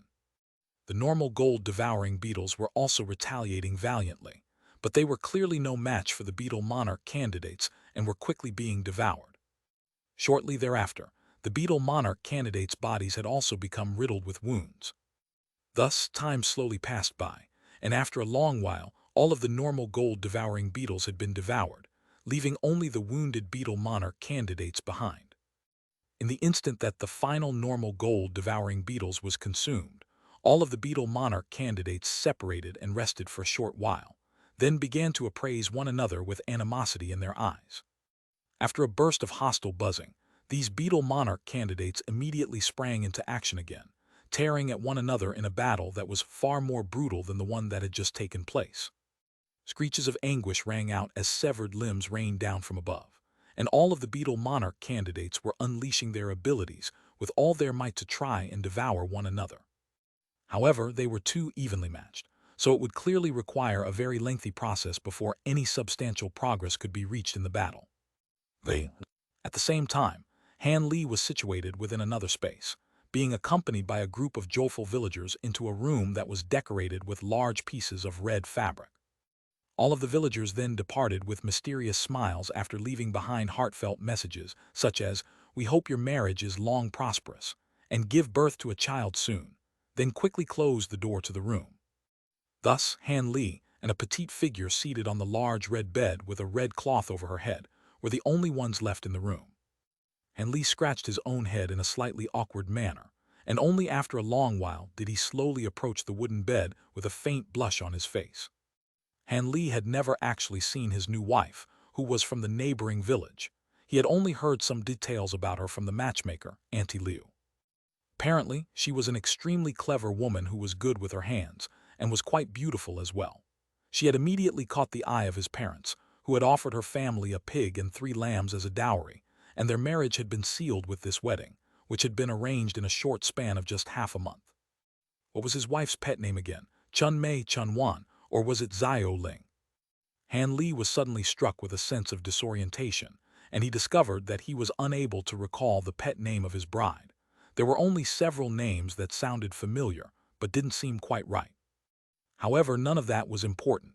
This woman had become his wife, and just like his sister-in-law, she was going to have 2 or 3, perhaps even more children for him. After that, he would watch his children grow up and make families of their own, just as his parents had done. At this point, Han Li was already standing beside the bed, but he was rather perplexed by why all of these random thoughts had suddenly popped into his head. Just as the teasing villagers had jibed, shouldn't his mind be more fixated on the activity that he had been yearning for such a long time? Han Li took a deep breath to strengthen his own resolve, then laid a hand onto the piece of red fabric draped over his wife's head.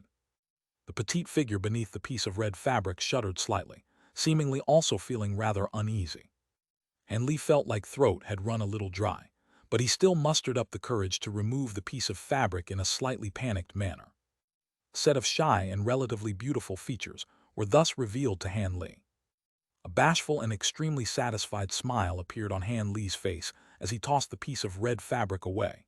Yet just as he was about to say something to the woman, A chilling sensation suddenly surged up to his head from his dantian, following which a stream of memories that had originally been sealed away came flooding out into his mind.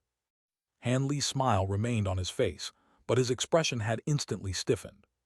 The woman seemed to find Han Li's reaction to be rather strange, and she stood up from the bed before extending a slightly curtsy toward Han Li as she called out in a gentle voice, "Husband."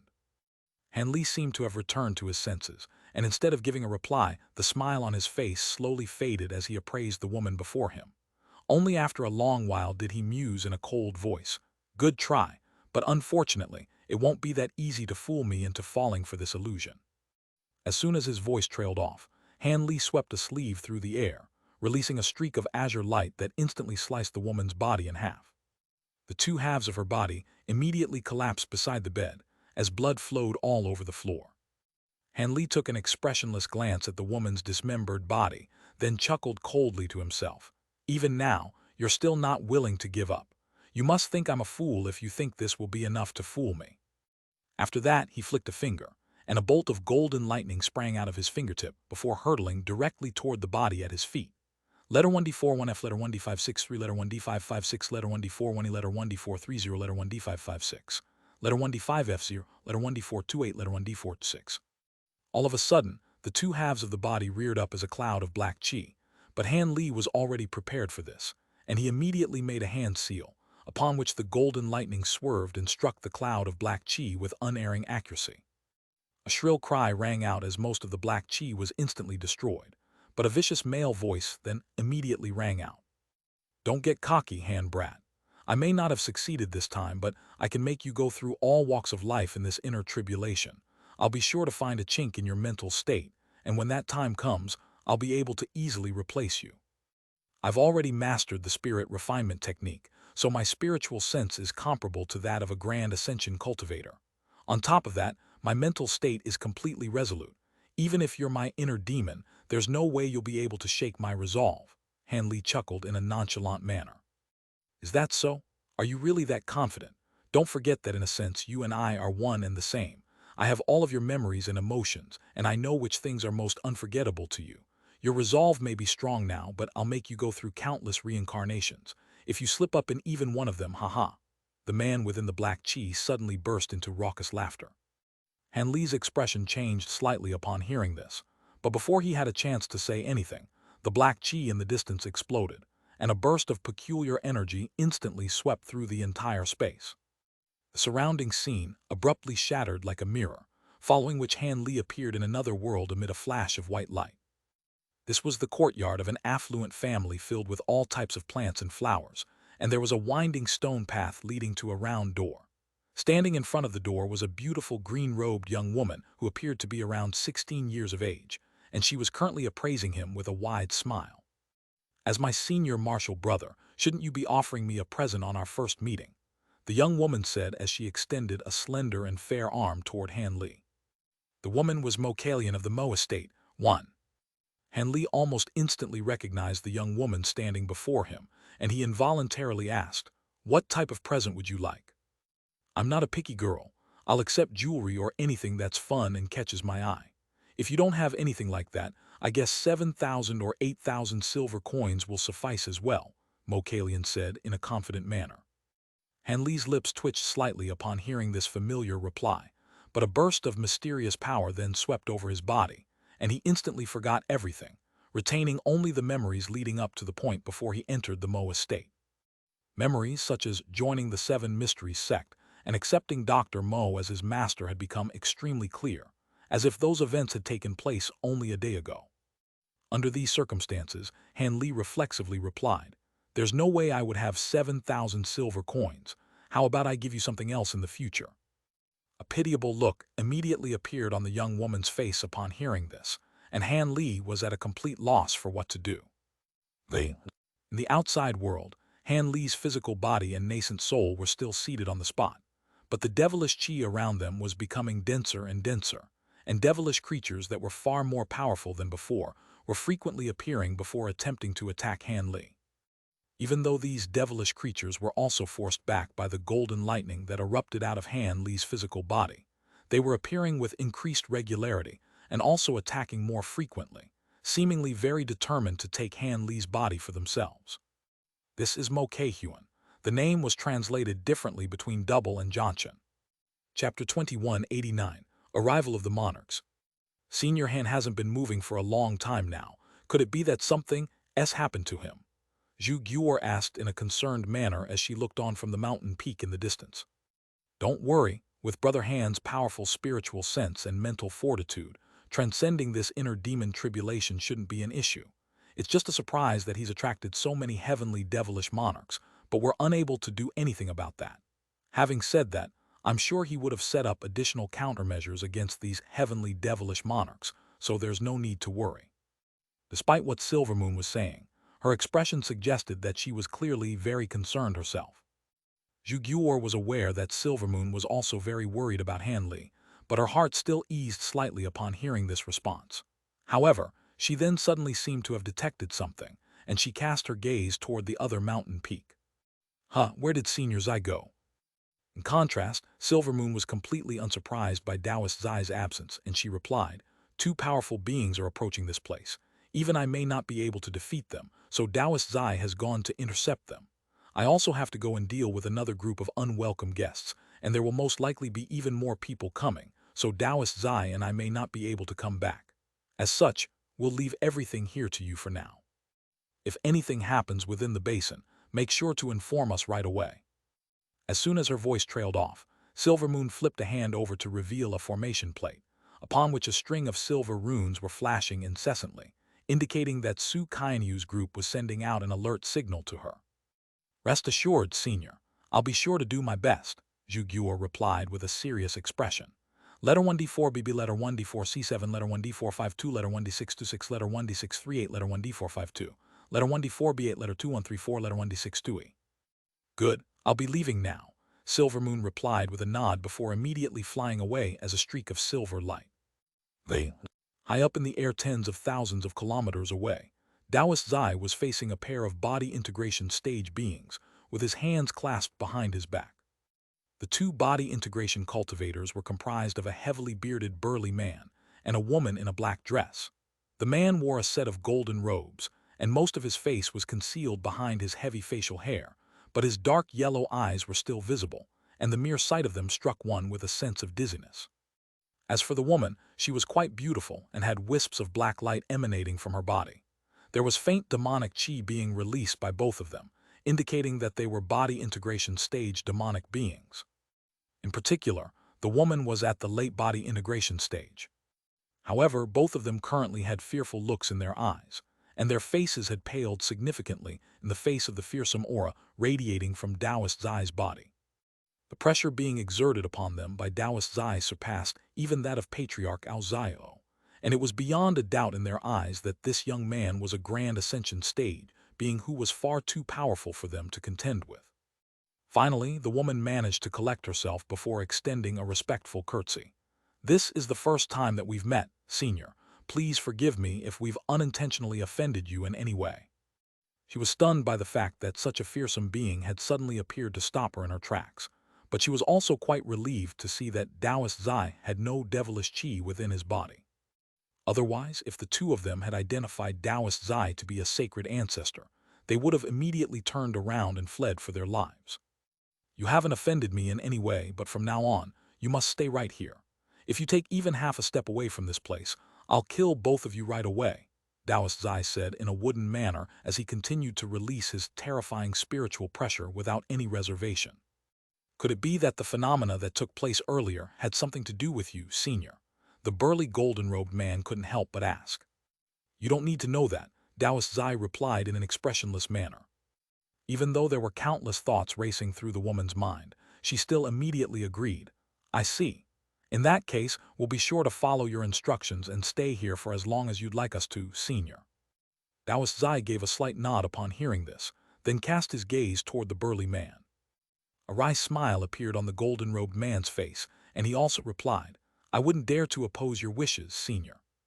Only then did Taoist Zai withdraw his fearsome aura, but he still remained standing on the spot without displaying any intention of leaving. The woman and the burly man exchanged a glance, then released a black wheel and a yellow gourd, respectively. After that, the two of them sat down onto their treasures and appeared to have begun meditating. However, in reality, the two of them were using an extremely rare spiritual sense secret technique of the demon race to communicate with one another. Fellow Taoist Phoenix, who do you think this man is?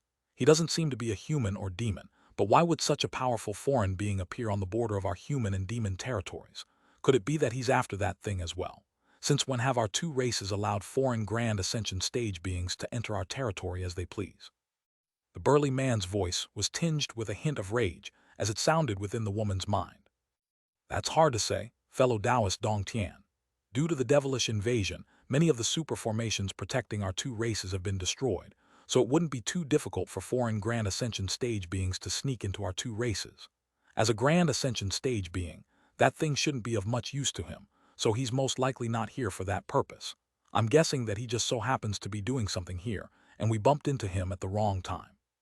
Thankfully, he doesn't seem to have any intention of killing us as long as we don't provoke him, the woman replied using the same secret technique.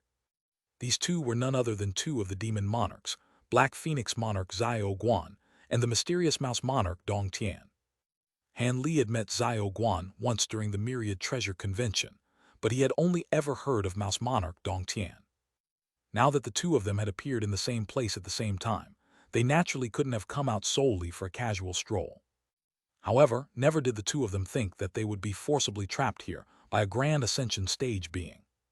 Both of them were feeling very frustrated, but they naturally didn't dare to oppose a Grand Ascension stage being, so they could only hope that they would be released once Taoist Zai finished whatever it was that he was doing.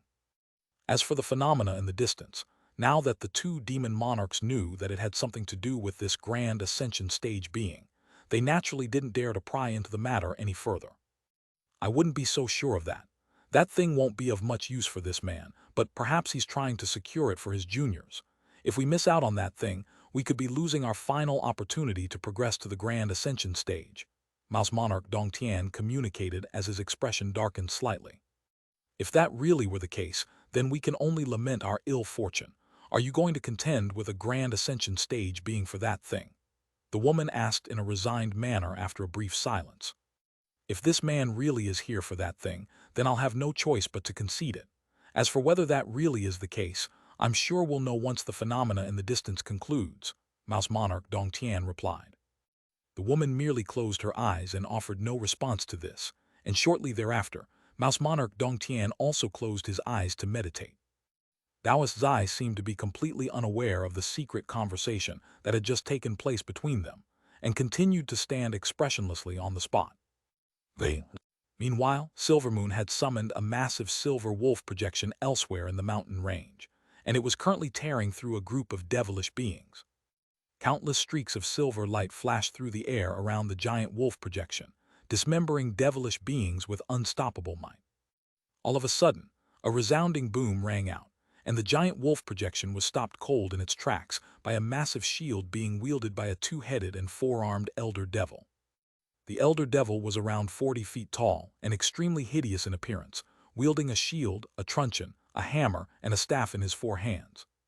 After stopping the wolf projection with his giant shield, a ferocious look flashed through the elder devil's eyes, and he instantly lashed out with his three weapons to strike the silver wolf projection with devastating force. As a result, the projection was instantly destroyed amid an anguished howl, and due to the spiritual connection that she shared with the projection, Silvermoon's face paled slightly as she threw up a mouthful of blood, staining the front of her dress. Even though Silvermoon had reached the body integration stage, she had only just progressed to this level, and her powers were still far inferior to those of a seasoned elder devil of the same cultivation base. A sinister smile appeared on the elder devil's face as he vanished on the spot as a cloud of black chi. In the next instant, spatial fluctuations erupted above Silvermoon, and the elder devil appeared before sending all four of his weapons crashing down toward her in unison. Silvermoon immediately attempted to take evasive measures, but it was already too late, and a hint of horror began to surface within her eyes. However, right at this moment, a gray blade projection suddenly appeared silently behind the elder devil, then swept through his neck in a flash, following which he was instantly decapitated, and a pillar of blood erupted several feet up into the air. Chapter 2190, Slaying the Inner Demon. Having lost his heads, The weapons of the elder devil immediately slipped out of his grasp, and his headless body swayed slightly before plummeting out of the sky. Only then did a slender, black-robed woman emerge up above amid a flash of gray light. The woman wore a wolf head mask and a pair of black gloves, revealing not even a sliver of skin. "Thank you for saving me, Liao Ying." A mixture of relief and gratitude appeared on Silvermoon's face at the sight of the masked woman. "No need to thank me. I am your shadow guard, so it is my duty to ensure your safety. In order to prevent any further mishaps from taking place, allow me to kill these devilish beings together with you, young mistress," Liao Ying said with a smile. Silvermoon was ecstatic to hear this, and she immediately said, "All right, with your inclusion, these devilish beings are as good as dead." Liao Ying nodded in response before rushing into the throng of devilish beings, immediately following which streaks of gray light flashed through the air to slice several devilish beings in half without any warning. Meanwhile, Silvermoon made a hand seal, and the giant silver wolf projection appeared behind her again amid a flash of silver light. This silver wolf projection was slightly blurrier than the one she had summoned earlier, but it was more than enough to deal with the remaining enemies. Thus, the silver wolf projection pounced forward at her behest and also began to slaughter the group of devilish beings. Shortly thereafter, all of the devilish beings had been slain by Silvermoon and Liao Ying. Su Qianyu and the other members of the Su family were situated atop a mountain peak not far away, looking on with flabbergasted expressions as chills ran down their spines. Body integration stage beings were truly far more powerful than what they could fathom. Within the inner demon space, there were close to 1,000 men in different colored robes gathered in a huge hall on top of a tall mountain. They were seated around dozens of massive tables, eating and chatting in an extremely rowdy manner. The tables were laden with fine delicacies and fragrant wine, allowing everyone present to feast and drink to their heart's content. At one end of the hall was an intricate octagonal table, behind which two people were seated on a pair of taishi chairs. One of them was a handsome black-robed young man with a golden dagger strapped to his waist, and he was appraising his subordinates within the hall with a faint smile on his face. The person seated beside him was also a young man with a dark complexion, wearing an azure robe. It was none other than Han Li. At this moment, Han Li was silently downing one cup of wine after another, and he seemed to have something on his mind. There was a small yellow bird perched on his shoulder, while a burly green-robed man with a green hood over his head was situated behind Han Li. "Junior Marshal Brother Han, in just a few short years, our Seven Mysteries Sect has risen to rule over the entire state under our command. This is truly worthy of celebration. If you ask me, we can now consider extending our forces to the neighboring states. I'm sure our Seven Mysteries Sect will become one of the premier powers of the UA nation soon. You have contributed the most to the success of our sect, so please accept this toast from me," the handsome young man said as he turned to Han Li with a smile, then filled a cup with wine before tossing it over to Han Li. Han Li caught the cup of wine, but instead of immediately drinking from it, he looked down at it for a long while before finally heaving a faint sigh. "Do you really want me to drink this wine, Senior Marshal Brother Li?" The handsome young man's expression changed slightly upon hearing this, but he still maintained his smile as he asked, "What do you mean by that, Junior Marshal Brother Han? Is there a problem?" Han Li's eyes narrowed slightly, and he suddenly spilled all of the wine in the cup onto the ground. As soon as the wine came into contact with the ground, it erupted into scorching green flames. The handsome young man's expression completely darkened upon seeing this, and he quickly laid a hand onto the hilt of his golden dagger. However, right at this moment, Han Li suddenly said in a calm voice, "Even though you've plotted against me, I bear no ill will toward you." "What do you mean by that?"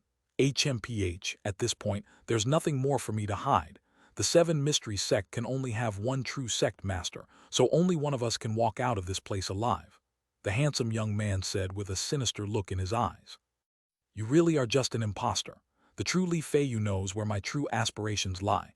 He wouldn't be so foolish as to think that I would stoop to competing with him for the role of sect master," Han Li said with a calm smile, and a surprised look appeared on the young man's face upon hearing this.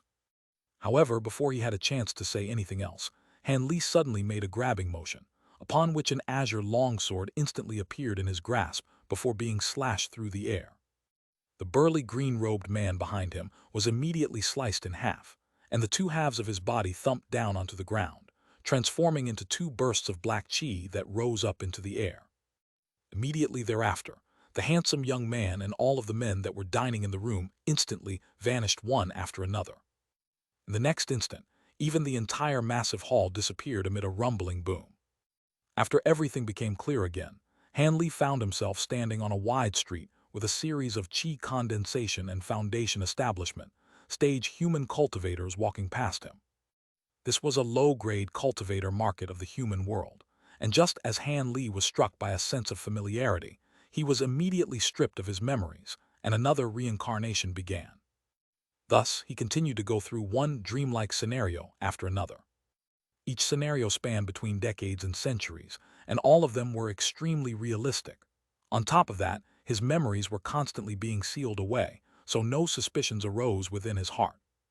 However, Han Li's spiritual sense was simply far too powerful, and in conjunction with all of his spiritual sense-enhancing secret techniques, he was always able to break the seals on his own and awaken from the illusions. After that, he would patiently seek out the person that the inner demon was impersonating, then kill it to free himself from the illusion. From the outside world, Han Li had only been transcending his inner demon tribulation for several hours, but in reality, he had already spent over 10 lifetimes in the inner demon space. However, as he went through more and more reincarnations, Han Li was able to awaken himself earlier and earlier from the illusions each time. Thus, time slowly passed, and Han Li was able to escape from the reincarnations more and more quickly.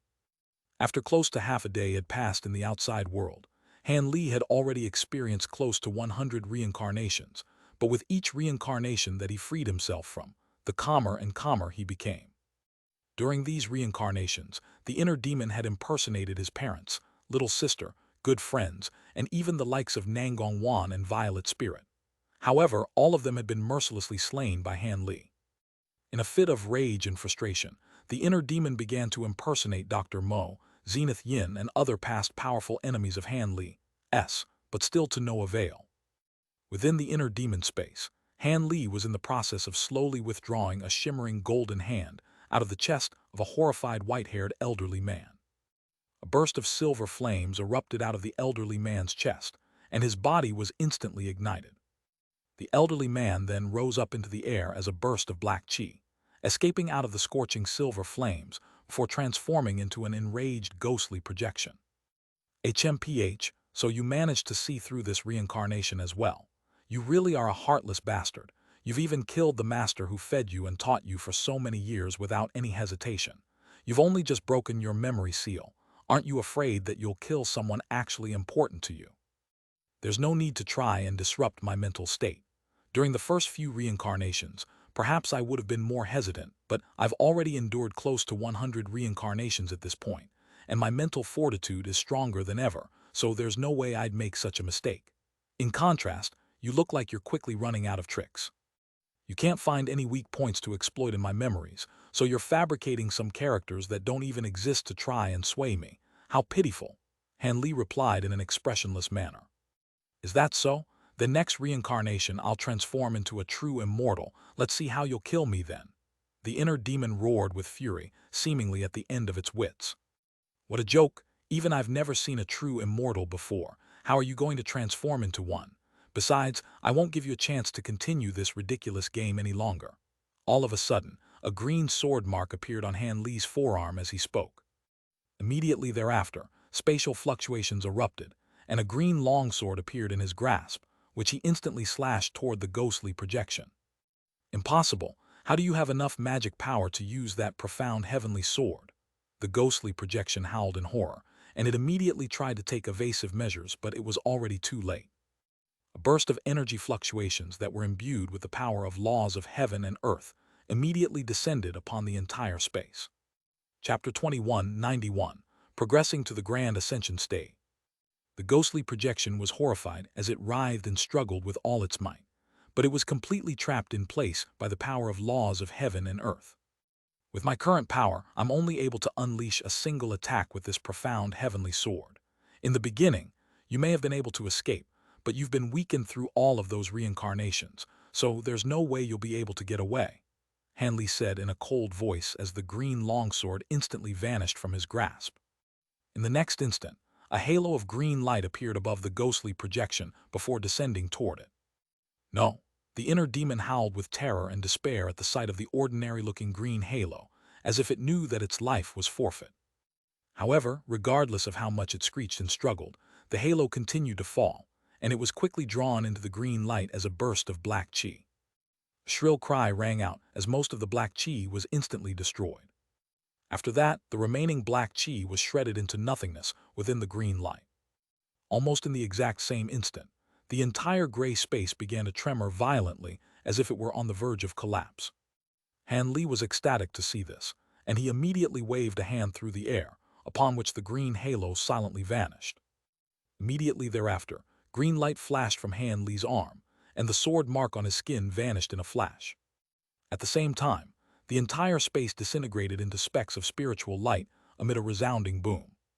The body formed by Han Li's soul blurred, then flew out of the collapsing space as a ball of golden light.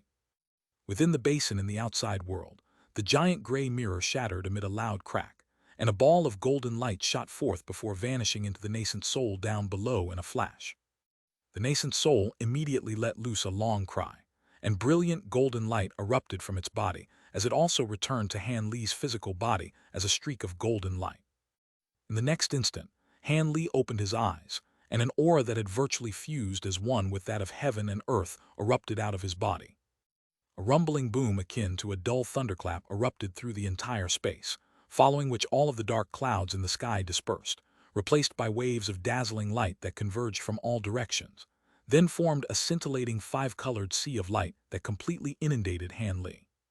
At the center of the sea of light, translucent threads of some type of mysterious energy surged rapidly through the air, and in the blink of an eye, Han Li was completely surrounded by these translucent threads. After no more than 15 minutes, Han Li had transformed into a massive cocoon of light that was hovering unsteadily within the sea of light. Lights of all colors were quickly sweeping through the sea of light amid a relentless string of resounding booms, making it seem as if there were something extremely fearsome being born. Not only was there light surging toward the basin from all directions, the 7 suns in the sky had been reduced to only 3, and even those 3 suns had become extremely dim. On top of that, they were releasing wisps of light that quickly flowed into the sea of light in small streams. Tens of thousands of kilometers away, Taoist Zai looked up at the 3 suns in a completely expressionless manner. Meanwhile, the Zio Guan and Mouse Monarch Dong Tian both drew a sharp breath at the sight of the scene unfolding in the distance. They exchanged an incredulous glance and both exclaimed in unison, 3 sun infusion. The same cry of surprise could also be heard coming from another mountaintop in the mountain range. 3 sun infusion, he's done it. The one who had spoken was Liao Ying, and the amazement in her eyes mirrored the tone of her voice. Silvermoon had worn a concerned expression prior to this, but an ecstatic look immediately appeared on her face at the sight of the 3 dim suns, and she yelled, "That means Brother Han has already transcended his inner demon tribulation." Indeed, he must have already escaped the inner demon space and is currently using the world's origin chi and the true essence of the sun to reconstruct his own physical body. With his original powers, I wonder how fearsome he'll become after reaching the grand ascension stage. At the very least, your grandfather will be no match for him, Liao Ying said with a wary look in her eyes, while Silvermoon was ecstatic to hear this. Meanwhile, Su Kainiu had also witnessed the phenomenon that was taking place, and she murmured to herself in a stunned voice, 3 sun infusion. How is this possible? Could it be that someone has just successfully reached the grand ascension stage? The people guarding this place were demonic beings. Could it be that someone from the demon race has progressed to the grand ascension stage? The other Su family cultivators had no idea what 3 sun infusion meant, but they were made aware of the nature of the situation after hearing the words grand ascension stage, and all of them were immediately completely flabbergasted. After all, Grand Ascension stage beings were godlike entities in the eyes of these Su family cultivators, and they had barely even heard of such beings, let alone seen one in person. Despite the tumultuous emotions running through the hearts of the Su family cultivators, they didn't dare to do anything under Silvermoon and Liao Ying's supervision, and could only continue waiting in the forest. Thus time slowly passed by. Even though it had only been around 4 hours, it felt like it had been a month for the anxious Silvermoon. All of a sudden, the giant cocoon at the center of the sea of light stirred slightly, and a rich fragrance began to waft through the air before becoming more and more pronounced. A thin crack then appeared on the surface of the giant cocoon amid a loud crack, and countless golden runes surged forth alongside a burst of heavenly music. Shortly thereafter, the entire cocoon exploded amid a resounding boom, and the heavenly music drew to an abrupt halt, while the golden runes were all swept away by a gust of fierce winds. A purplish golden figure then appeared in the place of the cocoon. It was none other than Han Li, who had completed the reconstruction of his own physical body. Moments later, the fragrance emanating from his body became extremely faint, following which the light faded, and Han Li was revealed.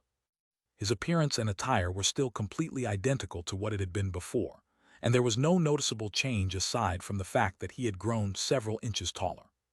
However, as Han Li inspected his own body, he was extremely pleased by what he saw. It was no wonder that all Grand Ascension cultivators were able to easily crush body integration stage beings.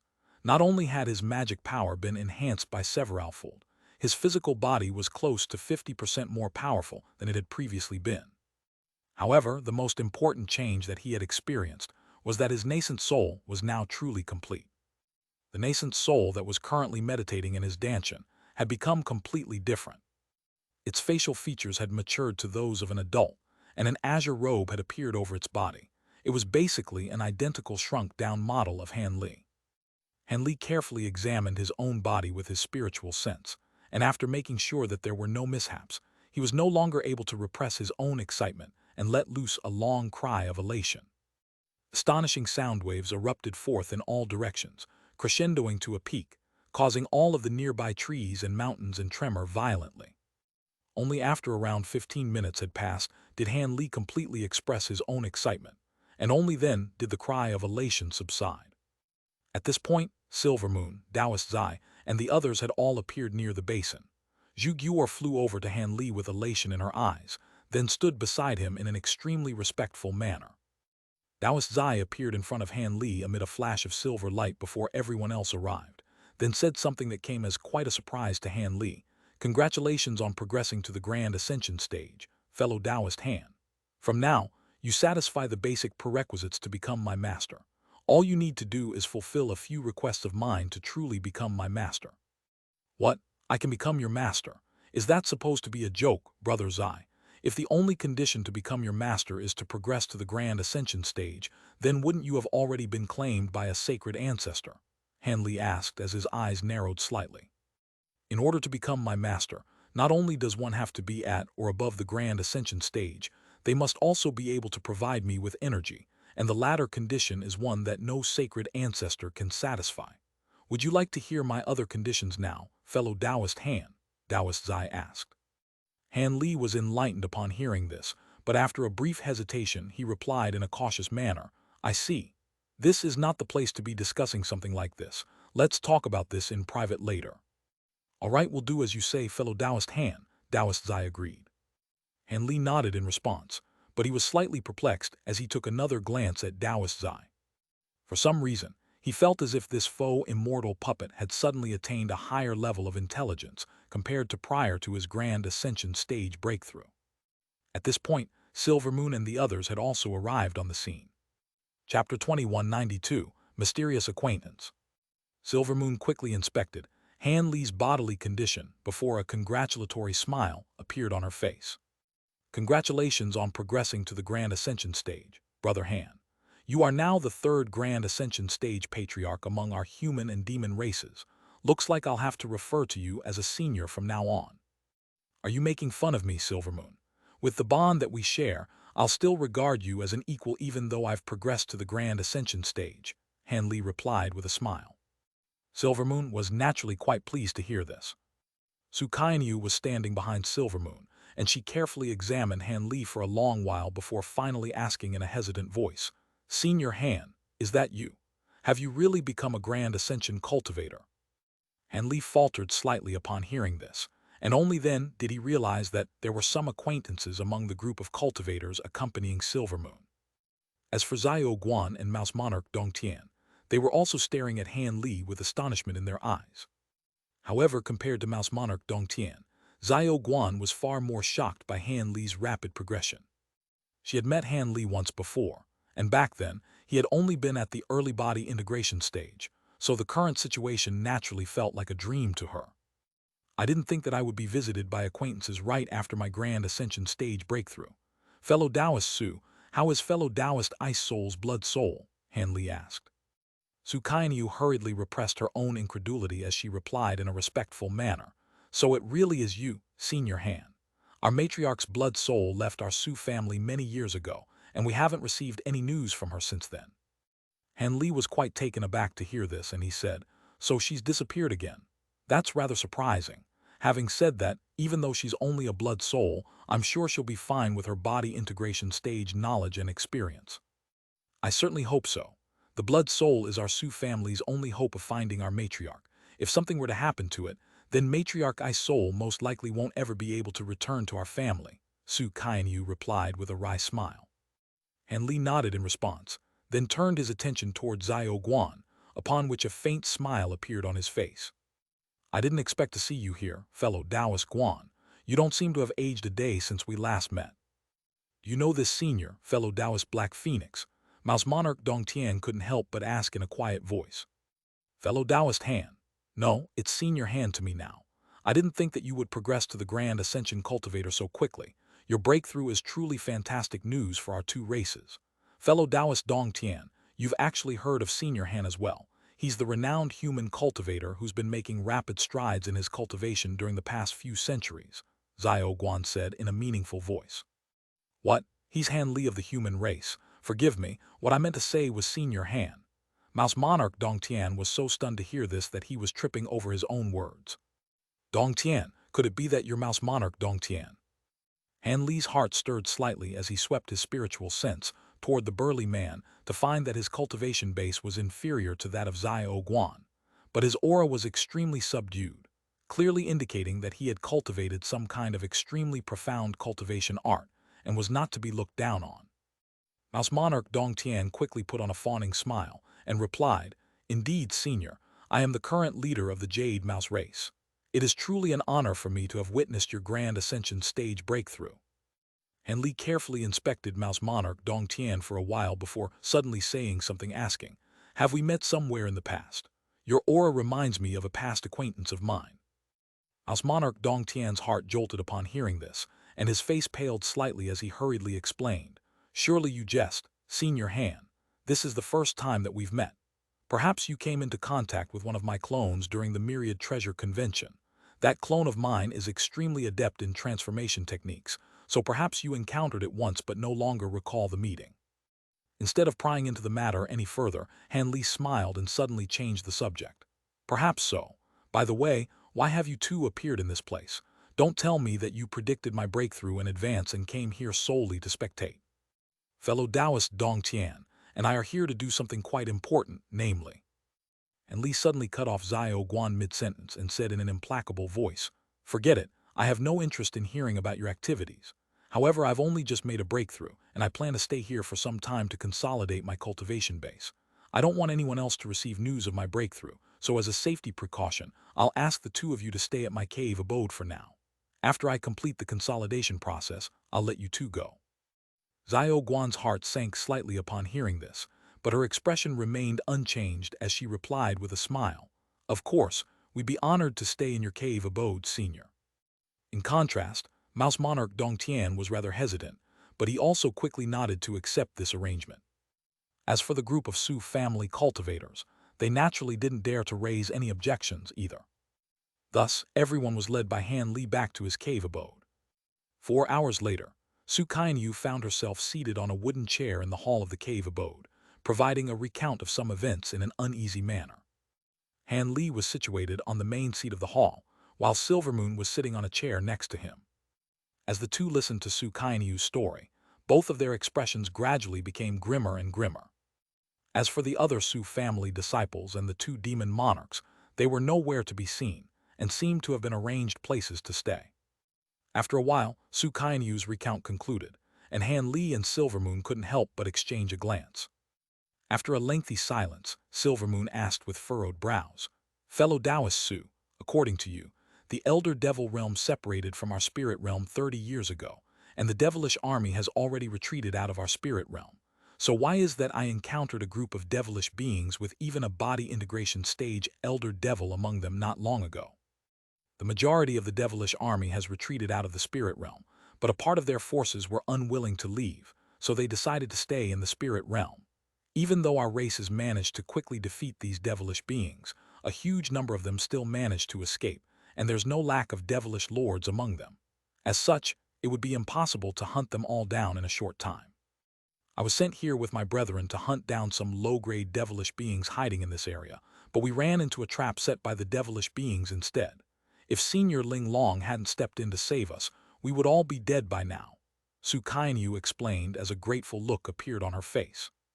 I see. However, prior to my seclusion, the devilish army had already conquered the Wood Tribe's territory. It's not like them to just give up on that territory so easily. What kind of agreement have our races made with the Elder Devil race to convince them to make such a concession? Silvermoon asked. I'm afraid that information is not accessible to a lowly deity transformation cultivator like myself. However, I've heard from the seniors of our family that some grand ascension stage beings had made a mysterious pact with the three devilish patriarchs on behalf of our races, following which the devilish army agreed to retreat out of our spirit realm, Su Kainyu replied. What kind of pact could convince the three devilish patriarchs to abandon the territory they've claimed in the spirit realm? Han Li murmured to himself in a contemplative manner. Rest assured, Brother Han, at your current cultivation base, I'm sure you can go directly to either my grandfather or Senior Mo to clarify the situation. In any case, it's fantastic news that the devilish army has given upon on their invasion of our spirit realm, Silvermoon said with a smile. That's true. Organize a place to stay for Fairy Sue, Silvermoon. I'm going to have a chat with an old friend, Han Li suddenly said as he stood up with a smile. Another old friend. Are you going to see fellow Taoist Zio? Silvermoon was rather surprised to hear this. No, I'm going to see Mouse Monarch Dongtian, Han Li replied before vanishing from the hall amid a flash of golden light. When did Mouse Monarch Dongtian become an old friend? Haven't they only just met for the first time? Silvermoon was quite perplexed. At the same time, Mouse Monarch Dongtian was seated in an uneasy manner atop a futon in a quiet secret chamber. All of a sudden, spatial fluctuations erupted, and Han Li emerged amid a flash of golden light.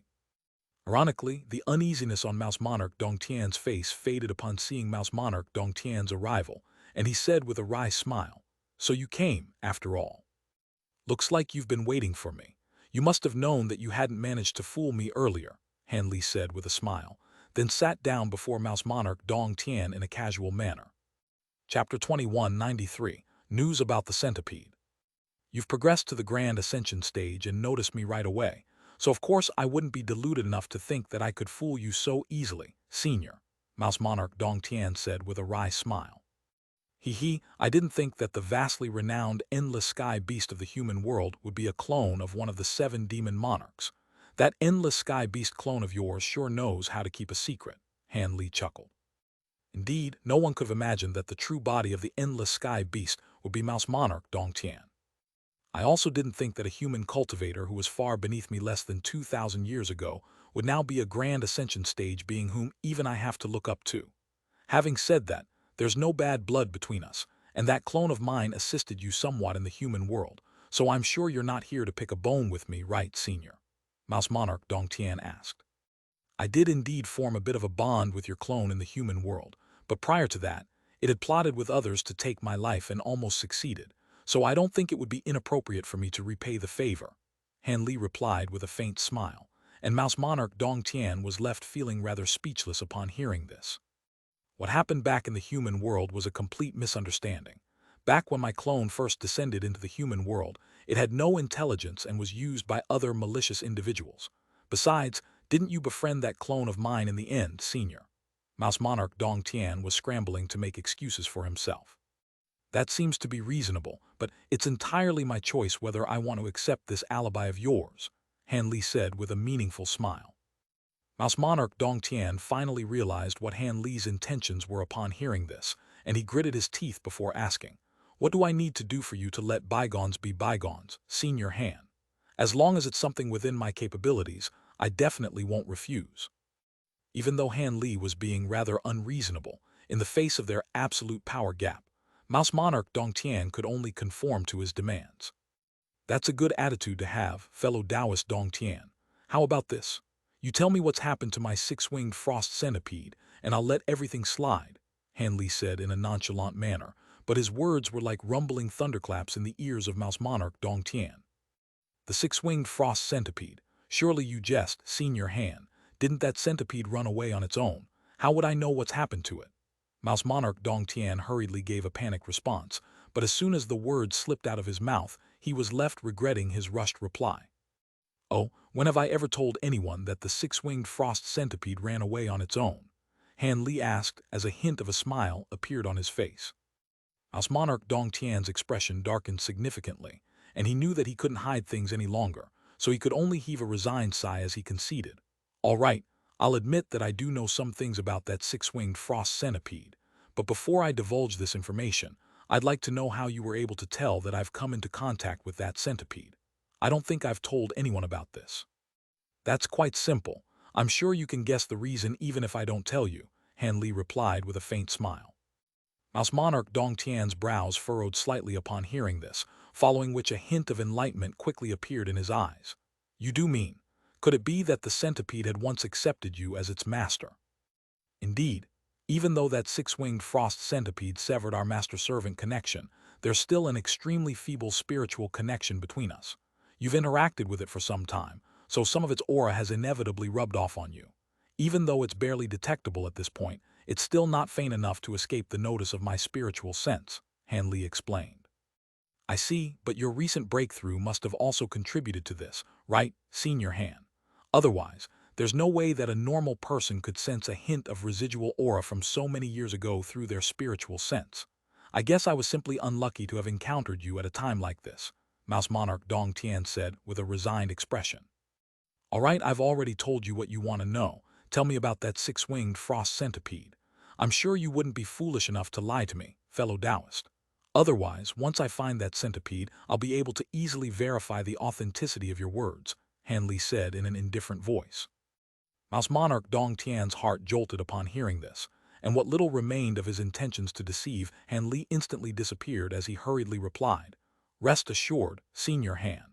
I only encountered the six-winged frost centipede by chance, and we struck a mutually beneficial deal as I could see that it possessed astonishing potential."